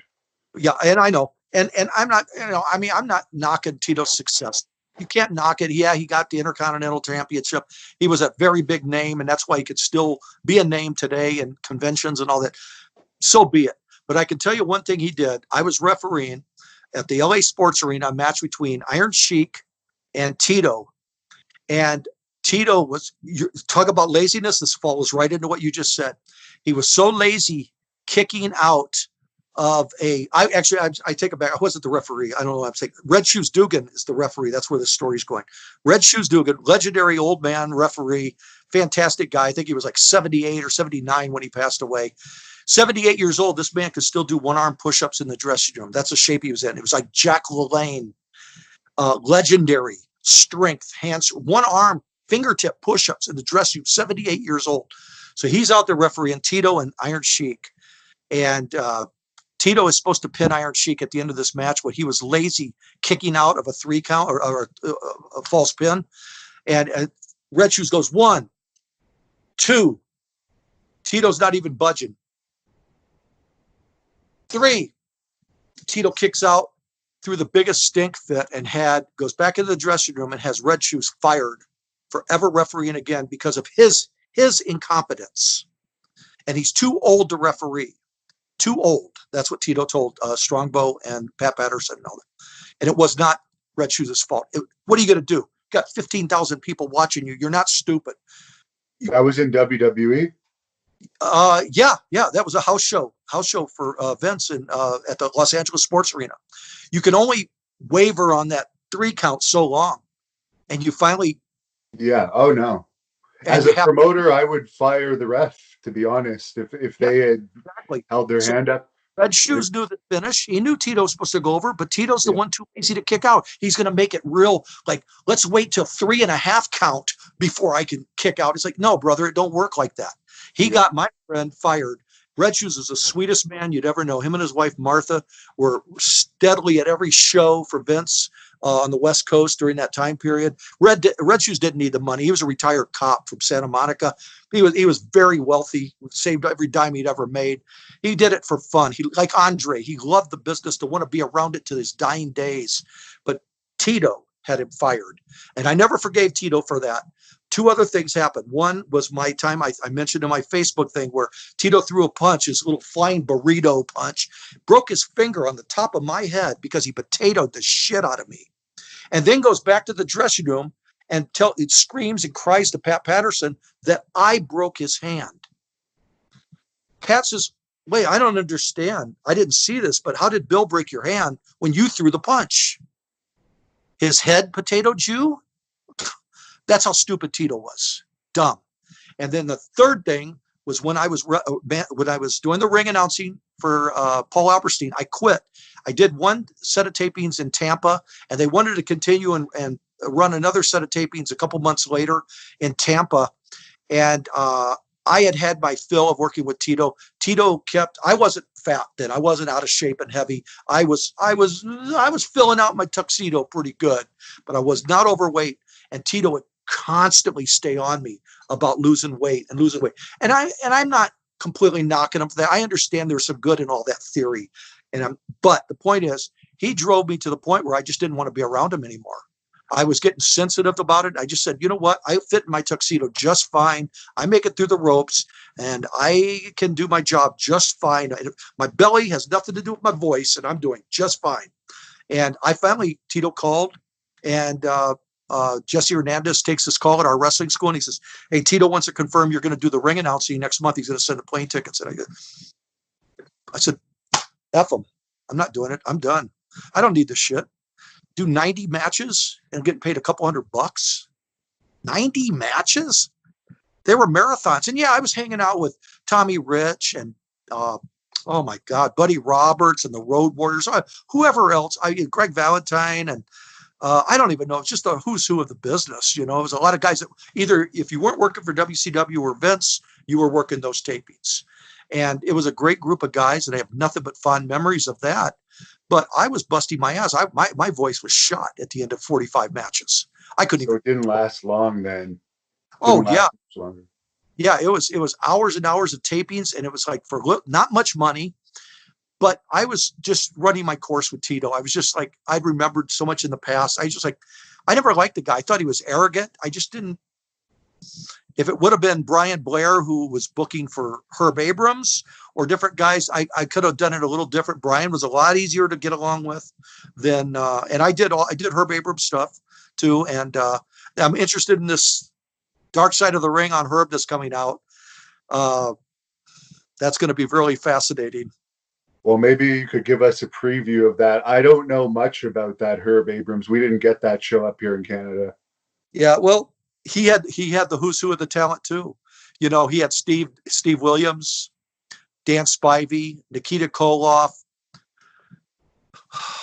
Brian Blair. He had Brian was the booker. And he had Rick Rude came in. Andre the Giant even showed up at one of his tapings in LA. Oh my God, David and Bruno Sammartino. Bruno was commentating. David was talent. Billy Jack Haynes was working. Bob Orton. Literally the who's who of the independent guys that weren't big names that weren't working were working for Herb. Some he was paying with cocaine and some he was paying cash. I didn't see the cocaine part. I'm just saying what I heard in the dressing room gossip. But Herb was a character. He was a little guy, 5'7". I met him through Slammers Wrestling Gym through Wildman Jack Armstrong, because he came down there looking for a ring, looking for talent to do extras. Well, he used a lot of my guys on TV tapings as job guys in Reseda, California. I brought a lot of guys in, and he had Paul Orndorff. Now I'm thinking back. He had a great array of talent. That all left WCW or Vince for a reason, whatever reason, fired, quit, whatever. They were all working for Herb. But Herb was a squirrely little guy with big dreams. Another one, going to run Vince out of this business. I will end Vince McMahon's career as a promoter attitude. And it's like, once you blow through a couple $100,000 of other people's money, you don't pay limo drivers, limo companies, trussels of light people for your TV tapings. You don't pay them for the rentals of your lights. You don't pay arenas. You don't pay a hotel. After you do that enough, finally, you stop being respected as a promoter, and the talent starts going down, and he ends up using lesser known names. And finally, through his coke abuse of his personal use, the promotion just disbanded. And then eventually, as you'll see in this video, he's dead. And I know he's buried in New York, which which is weird because I met him through LA, and he had a big house out in LA in the Hollywood Hills. And What was his money from? uh, right now, I want to say through drugs. I honestly don't know. I honestly don't know. Jack Armstrong introduced him, and Jack was a very enthusiastic guy. And Jack introduced me to half of the students I ever had because he'd meet him at Gold's Gym because he was training down there all the time. And Jack would say, "Billy, I got a great guy for you. Here's his phone number. I gave him your phone number, your business card." So one day, Jack, he's telling us, "Hey, there's a guy that's going to come down to Slammers. His name is Herb Abrams. He's a real big mark. He's got money. He wants to run shows and everything. Get your money. He can use you as a wrestler, ring announcer, whatever you want to do." I said, "I don't care, whatever." I was open. I don't referee, ring announcer. I don't. So I worked as an announcer sometimes, and sometimes I would be a wrestler. I worked with Paul Orndorff, Bob Orton on his tapings, different people under a hood as the Black Knight. And it didn't matter to me what I did. I was kind of the jack of all trades type of guy. I was available, whatever you needed. But Herb was a character, but he plowed through his money just like Paul Alberstein was an investment banker, and he plowed through $500,000 that he had saved up and through other investments he'd made. And Paul Alberstein was broke. The last I heard, he was like almost homeless before he died. And at one time, put in $500,000 during these tapings in Chicago and Tampa. Crazy. You've mentioned Andre a few times through this. How did you get along with Andre? Andre was absolutely the greatest. Andre was a very nice man. I did a video for my YouTube channel. My YouTube channel is Big Bill Anderson's Life Tours. I'm kind of slow in putting more videos up. I've got to get really back into the habit of doing that for my YouTube channel. I've only got like 5,000 subscribers as opposed to your 175,000, but I only got 5,000. That's pretty good. Yeah, That's a good start. I haven't put a lot of effort as much as I need to put into it, but I did a video on there. I was in the ring with Andre in, I want to say January of 85 at the LA Sports Arena WWF show. They ran a 20-man battle royal because that was a big thing with Michael Bell's old days. It was running the big 20-man, 18-man battle royals in the old days. So Vince wanted to kind of keep that tradition because he was still experimenting with expansion. He didn't want to book a full 20 guys flying out from New York or wherever all over the country. He wanted to keep a half a dozen or good 8 to 10 locals. So he did this battle royal, and I was part of the battle royal. Myself, Mickey Doyle, Alma Drill, John Tolis, Smirnoff. Alexis Smirnoff was living in Sacramento or San Francisco at the time. They flew him down, and different odd characters were flown. Tony Rocco from LA, and worked this battle royal. And my finish for it wasn't the finish of the battle royal, but my finish was I get Sergeant Slaughter in a corner, and they had Slaughter, Tito Santana, Mr. Fuji. Oh, I don't know, Adrian Adonis, different guys were in it. And I'm beating on Slaughter. Finally, he makes a little comeback on me, beats me, turns me around, and whips me into Andre, who's in the opposite corner. And Andre sticks his boot up, and I run into Andre's big size 24-inch boot, whatever it is. I take a bump down. Andre covers me, and then all the guys dogpiled on top. And I have a photo of I think it's about 16 of the guys on top of me or trying to get on top of this huge pile. And I didn't take these pictures. Obviously, I had a friend just give me a bunch of pictures they took from the stands. So I wish I would have got the shot because Mil Moskris he was in it. He got up on the top rope and did a dive to the top, which was he was famous for, on the top of this pile. Well, anyway, I'm on the bottom, and Andre was protecting me like a brick wall, and I was not hurt.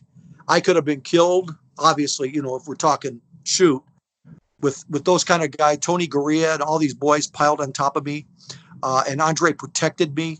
And I got a $400 payoff that night. I was the first one out of the Battle Royal, and I was in pig heaven. I mean, where else am I going to go make $400 in one night in 84 or 85? And I had a lot of memories of being around Andre like that. I was around him one night in LA when Jake's snake bit Andre, and Andre came back to the dressing room with a tooth stuck in his chest. And the old boxing doctor and wrestling doctor, Dr. Bernhard Schwartz, came in and had to stitch Andre up. He had a tooth in his chest. But Andre took it. He was a strong guy. You know, he was a great guy. Was he mad at Jake over that? No, he wasn't. He didn't like snakes. Like, none of us really cared one way or the other, but for the most part. Coco Beware hated snakes. I can tell you that. When Jake would pull that snake out around Coco, he'd run like like you wouldn't believe. But Andre, I always found him to be very gracious. I asked, hey, can you pose for some pictures of some of my guys? And because obviously, no pun intended, but he's a freak of nature. He was just this bigger than life character, and everybody loved Andre. And he was just a great guy. You can't help but love an icon like Andre. And the last fan question I'll ask you is, do you have an example of a good rib you ever played on someone or witnessed?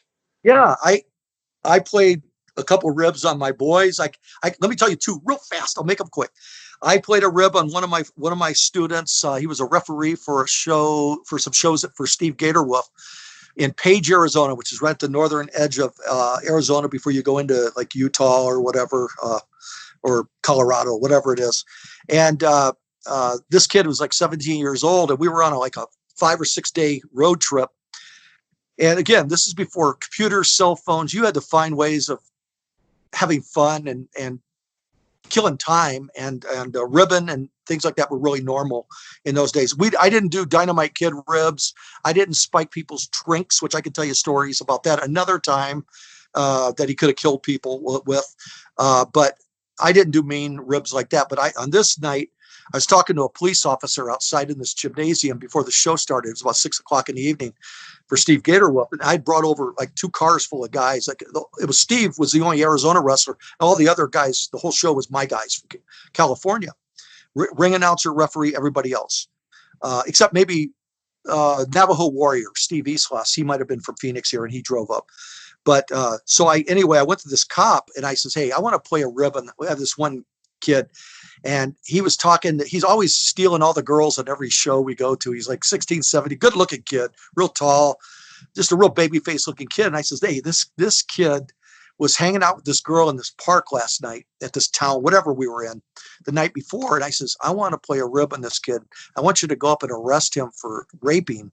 Sorry, for raping this girl, and I want you to cuff him and everything. And he says, I don't want to get in trouble. In the 80s, you could probably do that. Nowadays, politically correctness would not allow for this kind of stuff. But in the 80s, we could do this and get away with it.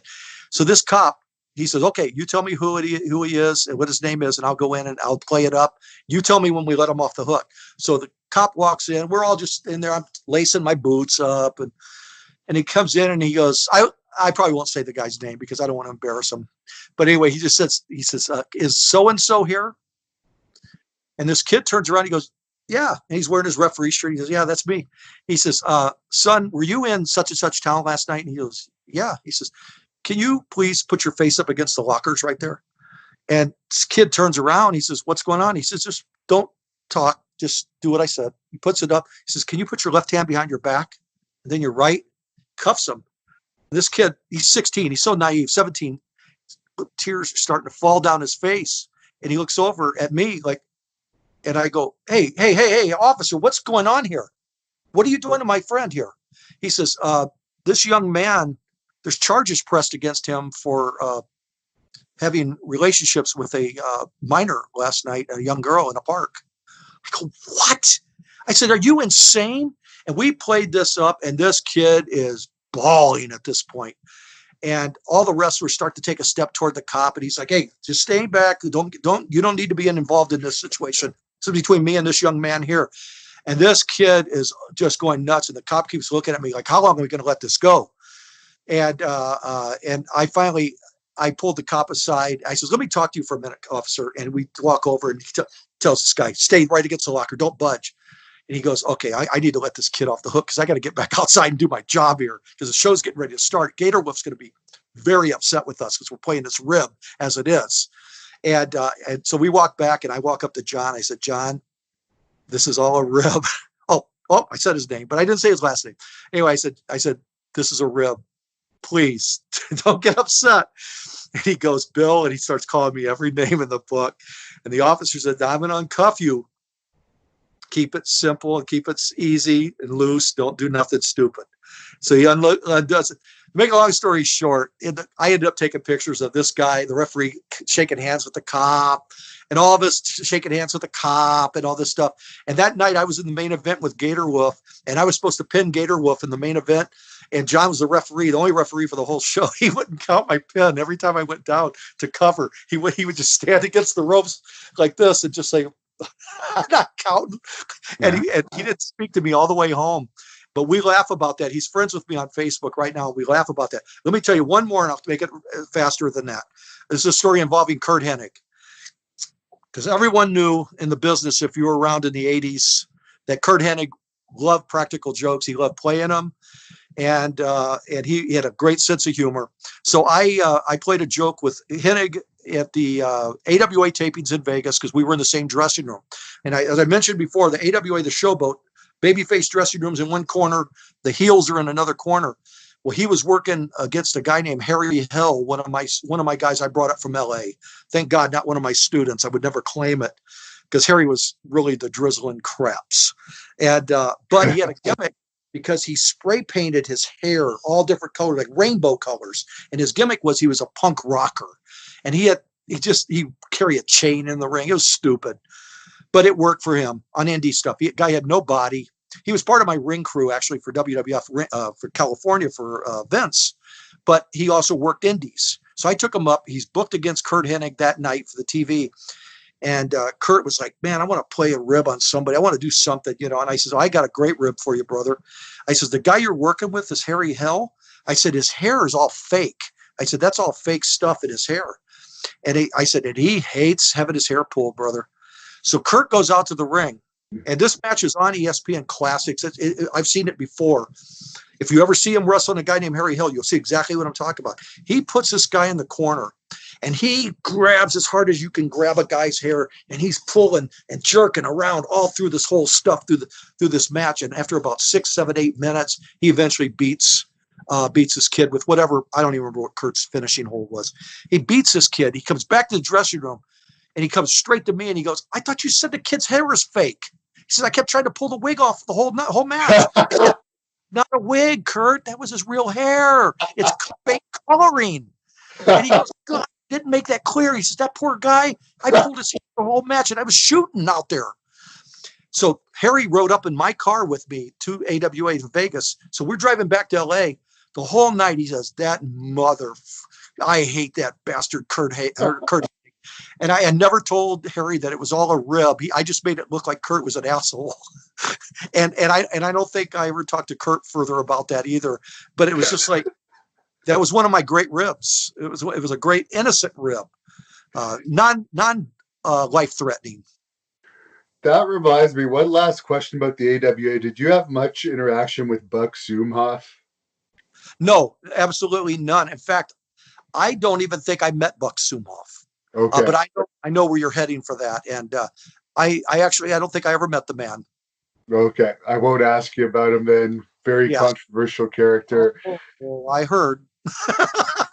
Anything you want. Okay. Anything I have on my Facebook page, which is my whole life, basically. We might have to do a part 2 of this because, as I said, we ended up getting over 100 fan questions. I'm not going to ask them all, but I'll try and, more than like do a career interview, I'll try and do this mainly get through the fan questions that they asked because you had such great feedback. Okay, cool. Yeah. I know I saw a bunch of the questions they were asking. I know one person asked, why didn't Rick Rude ever wrestle for AWA? Who knows? I filtered that. I took the better ones. Exactly. You're a pro.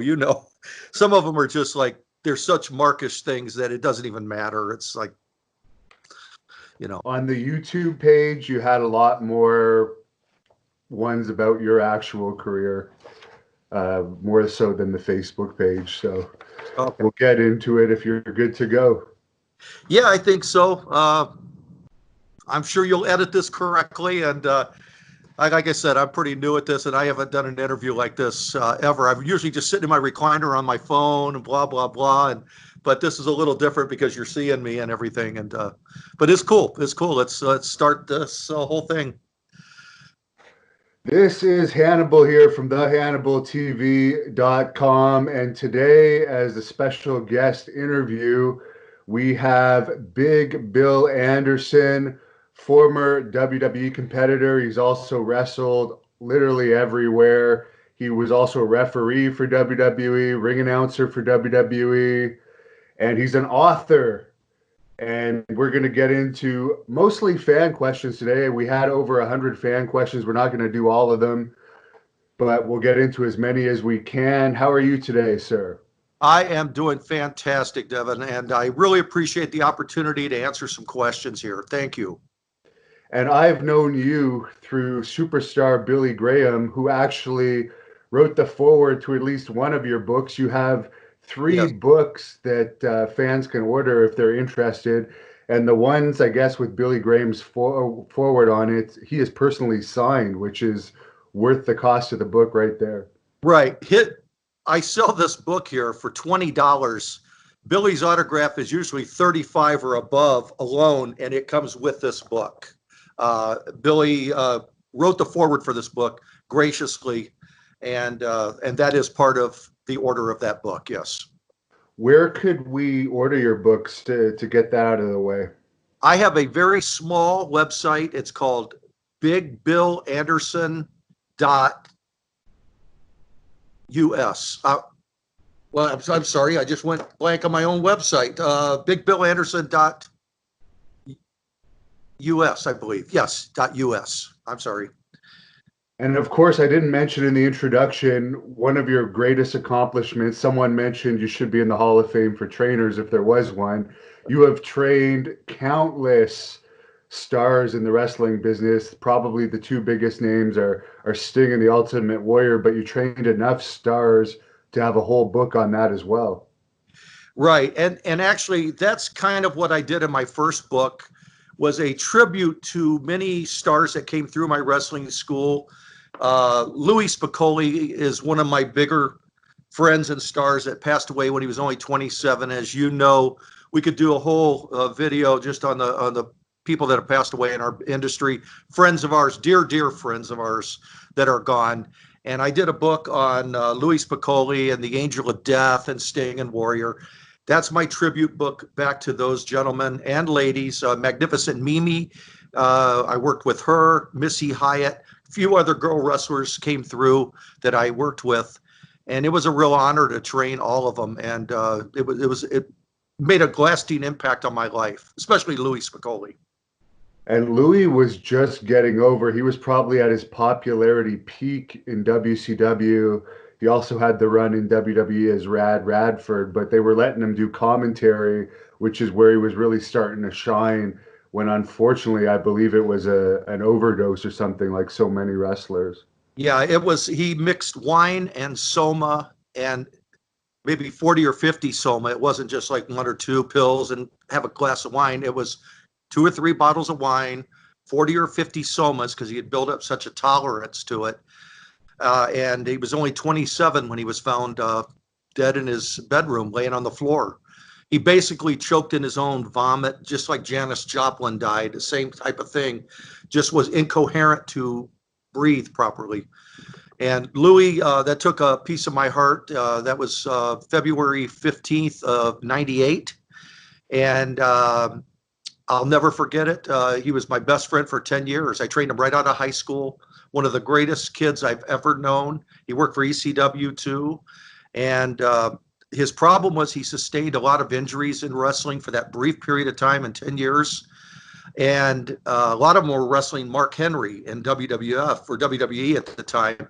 He sustained a lot of injuries, and he started masking them like so many people do. We've all been there and done that. To compensate for the pain, you start over-medicating.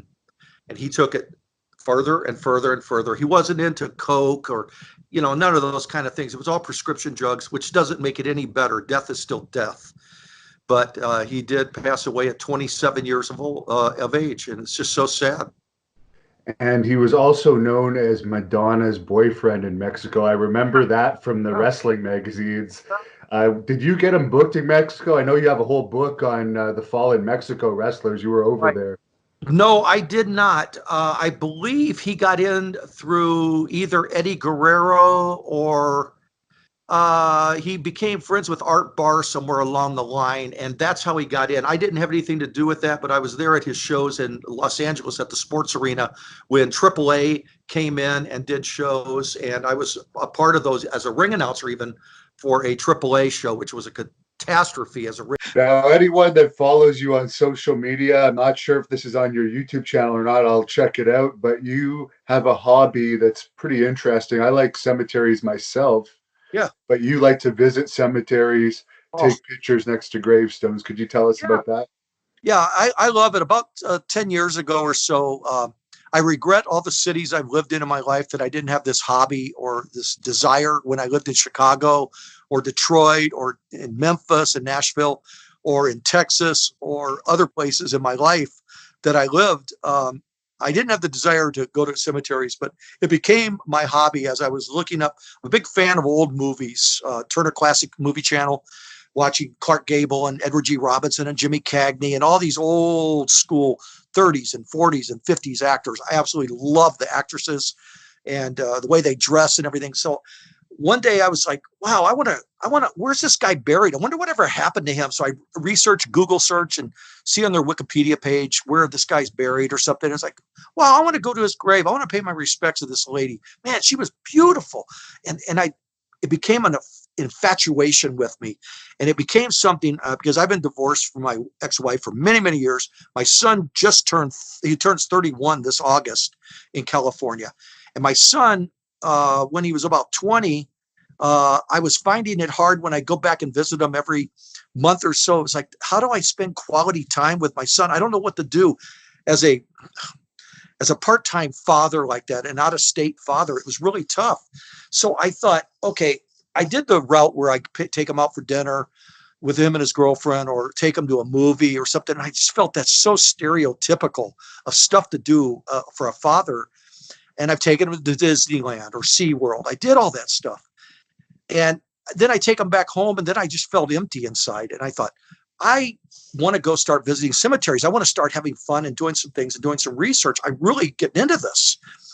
So I take my son with me, and we called them death tours, and we had fun with it. It's like, today we're going to go to Forest Lawn, and we're going to go visit 30 graves of Jimmy Stewart, or we're going to go to Dean Martin and Marilyn Monroe's grave, and we're going to go to Bob Crane, his grave, and we're going to go to all these different celebrities. And I've been to every cemetery in Southern California and in Dallas, Texas, for that matter, too. I went a few years ago and visited the Von Erich family and Chris Adams and Haystacks Calhoun, which is in northern Texas, and also Dave Sheldon, Angel of Death, passed away, and I went to his memorial spot where he was cremated. And you trained him, right? Yes, yeah, he was part of the 6 guys with the class of '85, is what Red called it. A group of guys with Hellwig and Borden and those guys, yeah. And Dave Sheldon was a tremendous and nice, sweetest guy. Loved Dave Sheldon, very sweet, big giant of a guy, but a heart of gold. And so I wanted to pay my respects in Dallas, and I went to Red Bastien's grave also. Red Bastien is just down the hallway from Mickey Mantle. Tell me that's not some weird thing. He's literally 100 feet away from one of the greatest baseball players of all time, Mickey Mantle. So I have this big craving in my heart to go visit graves, and I've done that everywhere I go now, and it's my hobby. I love it. I find cemeteries, and I'm not trying to be funny, I find them so peaceful and relaxing, and I find them just a real beautiful tribute to go and take pictures of people's graves, and I post them, and I do videos for my YouTube channel on a lot of graves. Been to Louie Spicoli's grave a couple of times. I went on his 20th anniversary of his death, and several people I go to their graves and pay tribute with videos. And Yokozuna is buried in the same cemetery as Louie Spicoli, and I've been to his grave, and I did a video on Yoko's grave too. And Yoko was a hell of a nice guy too, very, very nice guy. Knew him through Owen Hart mostly. And is that Jose Gonzalez on your wall behind you there with the blood-soaked knife? No, that's actually Peter Lorre. And now that you brought Okay. that, yeah, my friend Scott Wilson in New York is a painter, and he does these paintings for me. He's done quite a few. I have other ones that I've done, but that's actually Peter Lorre. That's actually Ox Baker back here. Yes. That's That's Ox cool. he did, and he's doing other paintings like this for me. He's done a lot. I have probably about 15 of his paintings in different rooms, and Scott's been a good friend. He's a good friend of Billy Graham's too. He's Billy signs a lot of photos and things, and in the past and stuff for him, and done stuff for that like that. Has Billy Graham given you any paintings? Yes, I have. I have one painting of a cactus that Billy gave me. I don't know where it's in my other room. Billy gave me, and I usually don't burden Billy with things like that because he's usually doing them as a tribute for a friend and giving them up to people. And the greatest thing I have that was signed by Billy is I have my Bible that Billy signed to me in '96 after we did the Empty Ring. And we'll talk somewhere down the line here about I'll get you the copy of the video. Oh If not, yeah, I have if you could get that to me, I'll pay the shipping on it, or I, if we could get I it can online somehow. I can send you Uh, the DVD on that. I have copies of that. because Uh, I know Billy Graham himself, I think it was a couple of years ago, maybe he forgot to ask you, but he said he really wanted that online because he was very proud of it. oh, and rightfully so. That night that we did this event, I didn't even I kind of stopped short because I started rambling on, but Jake Roberts was in the ring at the end of this night, and there was maybe out of this crowd, there was maybe 500 to 750 people that came down and did the sinner's prayer at the end, an altar call. And Jake and Pastor Tommy Barnett were leading this. And Jake saw me in the wings of this building and this thousands of fans, and he saw me and he says, I think Big Bill Anderson's ready to come up here too. And I walked up there and I was like a kid at a funeral crying. And I gave my heart to the Lord that night. And that's because of Billy being having the heart he has, and Jake at that time, clean, sober, and everything else, and sincere. And it meant the world to me. But we videotaped that, and actually the videotape on that whole thing, and I had nothing to do with it. It's the way the production people at the church did. They end the video with me hugging kind of Pastor Tommy Barnett and shaking hands with a fan, reaching my hand down to acknowledge the fans that are in attendance that are pushed us up against the ring. So it was a really, really, really powerful thing, very impactful. And Pastor Tommy Barnett's done dozens of these type of sermons like this, illustrated dramas, they call them. But he said he's never had one. It's his favorite one with the wrestlers, and being me and Jake at that time. We did another one in 2003, and that was with the Road Warriors and Buff Bagwell, Greg Valentine, Sting, Ted DiBiase, and Nikita Koloff. Buff Bagwell, wow, I imagine that would have been interesting. I guess he's probably, gone the other direction since, unfortunately, but I never Yeah, knew he was involved in religion. well, he was this one day. That's the only thing I can tell you. Now, anyone that's watched this for the By the way, past, yeah, Devin, by the way, that same day in 2003 was the day Kurt Hennig was found dead in his hotel room in Tampa or whatever city that was, because Animal or Hawk, one of the two, got a cell phone call right in the middle of our rehearsing that day for the night shooting of our Empty Ring like part 2. And Hawk comes running over and he says, guys, get in a huddle here. And all of us got together and he says, they just found Kurt dead. So it was very impactful. We were there trying to talk to people about the demons of this business. And there's one of our dear friends, Kurt Hennig, that they found dead. And I don't know what Kurt was, 40 years old, whatever. It was just, it hit us all like a ton of bricks. And Hawk was the one giving a testimony at the end of the night for this Empty Ring and this curtain call kind of thing of the fans coming down for the altar call. And Hawk was talking about what Kurt Hennig meant to him. Of all things, unscheduled, of course. We know he had other plans to talk about, but it all became a focus on Kurt Hennig because it was the day Kurt passed away. So we had that all weighing on our minds. And I was a ring announcer for that event. I didn't wrestle Jake or anything, or wrestle anything. So it was just a different scenario, but very impactful. But Billy put that together too, Superstar. So I have great things I've been involved with Billy through the years. Thank God. He's my dear friend, and I do anything for him, and he would do for me too. And raise him. Now, to close this off, I know you've got your books there. I'm sure anyone that's watched this for the past 3 hours will be interested to. Oh my God, it has 3 hours. I'm sorry, I didn't know. First time I'm looking at my clock, I didn't even know it's 3 hours. No, the funny thing is, we only scratched the surface Yes, of your career. It's so extensive. Yeah, But maybe you could show go. your books for anyone that's interested. Yeah, okay. This is my first book. And this is my tribute to my students. Sting, Warrior, Angel of Death, Louie Spicoli, there's Steve DeSalvo. Different guys, different girls. Missy Hyatt, I met her through Slammers Wrestling Gym with Jason Hervey, trained them for a while. Nikita Koloff wearing one of my shirts. He came through my school and did some stuff. Rob Van Dam did a TV commercial or a TV show out of my school one time. So I got him wearing one of my shirts. So throw him on the cover. What the hell? And Magnificent Mimi, love her. Frankie Kazarian's another guy. Magnificent Mimi, she was in a movie, right? The American Angels? Yeah, she was in several movies, just real B, straight to video movies, but still beautiful, beautiful girl. Oh, yeah. Love her. Good heel, too. She was a good heel. Yeah. And then on the back cover, more of my students and Tim Patterson, my tag team partner, put him on the back cover with some moves from wrestling training and things like that. So that's my first book.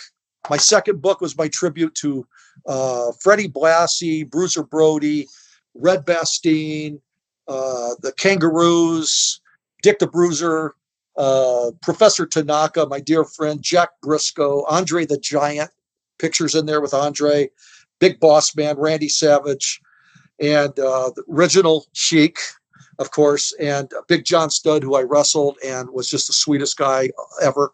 And it's 27 men and women, fabulous Moolah.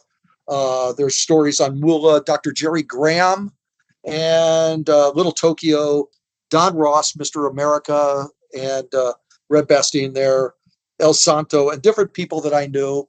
And that was my second book as a tribute. And then my final book, the last book I did, it's a tribute to fallen friends of Mexico.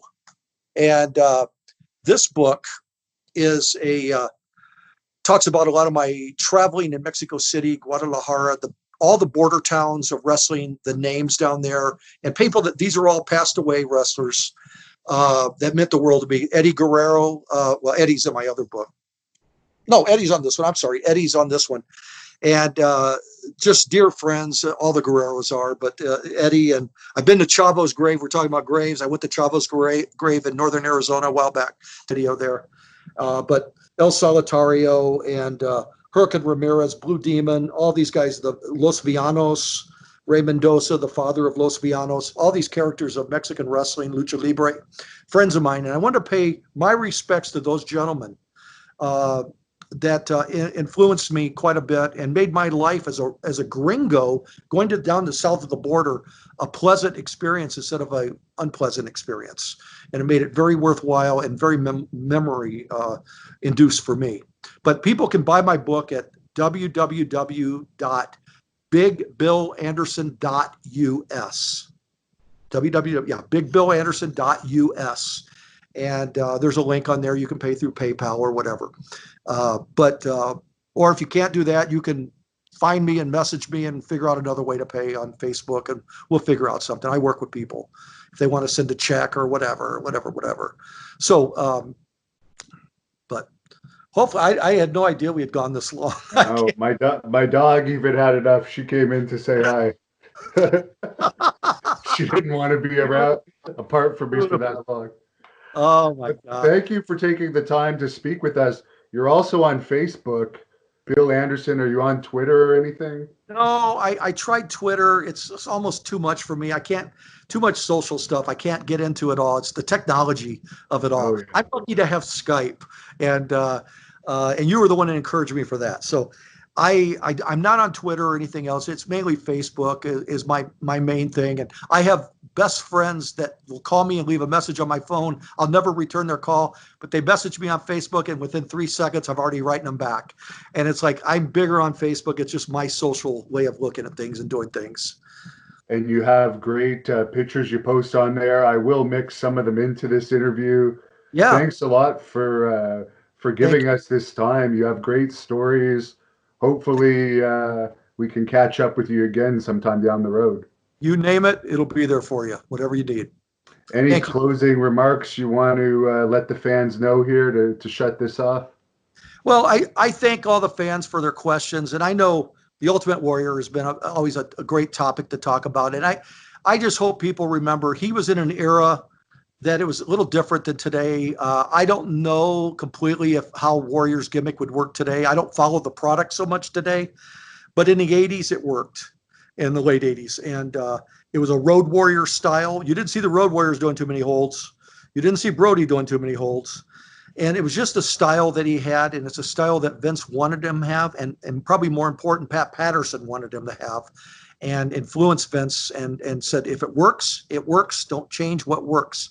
And if it's drawing 60,000 people or whatever with Paul Orndorff in Canada or Toronto or whatever that show was, whatever works is working. So why mess with a solid thing? So I hope people remember Warrior for some of his better qualities than what they saw. I know he rambled on in some interviews.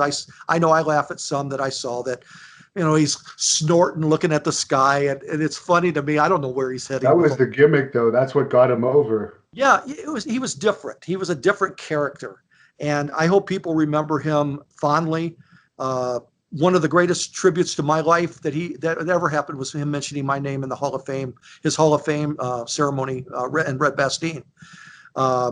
Although, he says Billy Anderson and Red Bastien watching us beat the crap out of each other. They were beating the crap out of me. I could assure you. I went back to Red's apartment every single night, black and blue, because it was tough. It was tough training those guys. Not any disrespect to those guys, because they were green. They were just growing and learning. They were very respectful to me and Red, and never a cross word, never any problems with any of the 6 guys. And like I said, I was the smallest guy in there. Mark Miller would have probably been the second smallest, and he was just a little bit bigger in the arms than me, but I was the smallest guy in there then. Now I'd probably dwarf all of them. Yeah, in my bad way. So, but I thank you for this opportunity, and I thank the fans for caring and remembering through the years, and a lot of great things, and be more than happy to talk to you anytime you want. Thank you for watching the Hannibal TV. Please like this video if you enjoyed it, and click the subscribe button to not miss any of our latest shoot interviews, match videos, or news updates. Support us on patreon.com for $1.99 a month to watch our full shoot interviews ad-free and help our channel grow. Follow us on Twitter at the Hannibal TV for instant updates.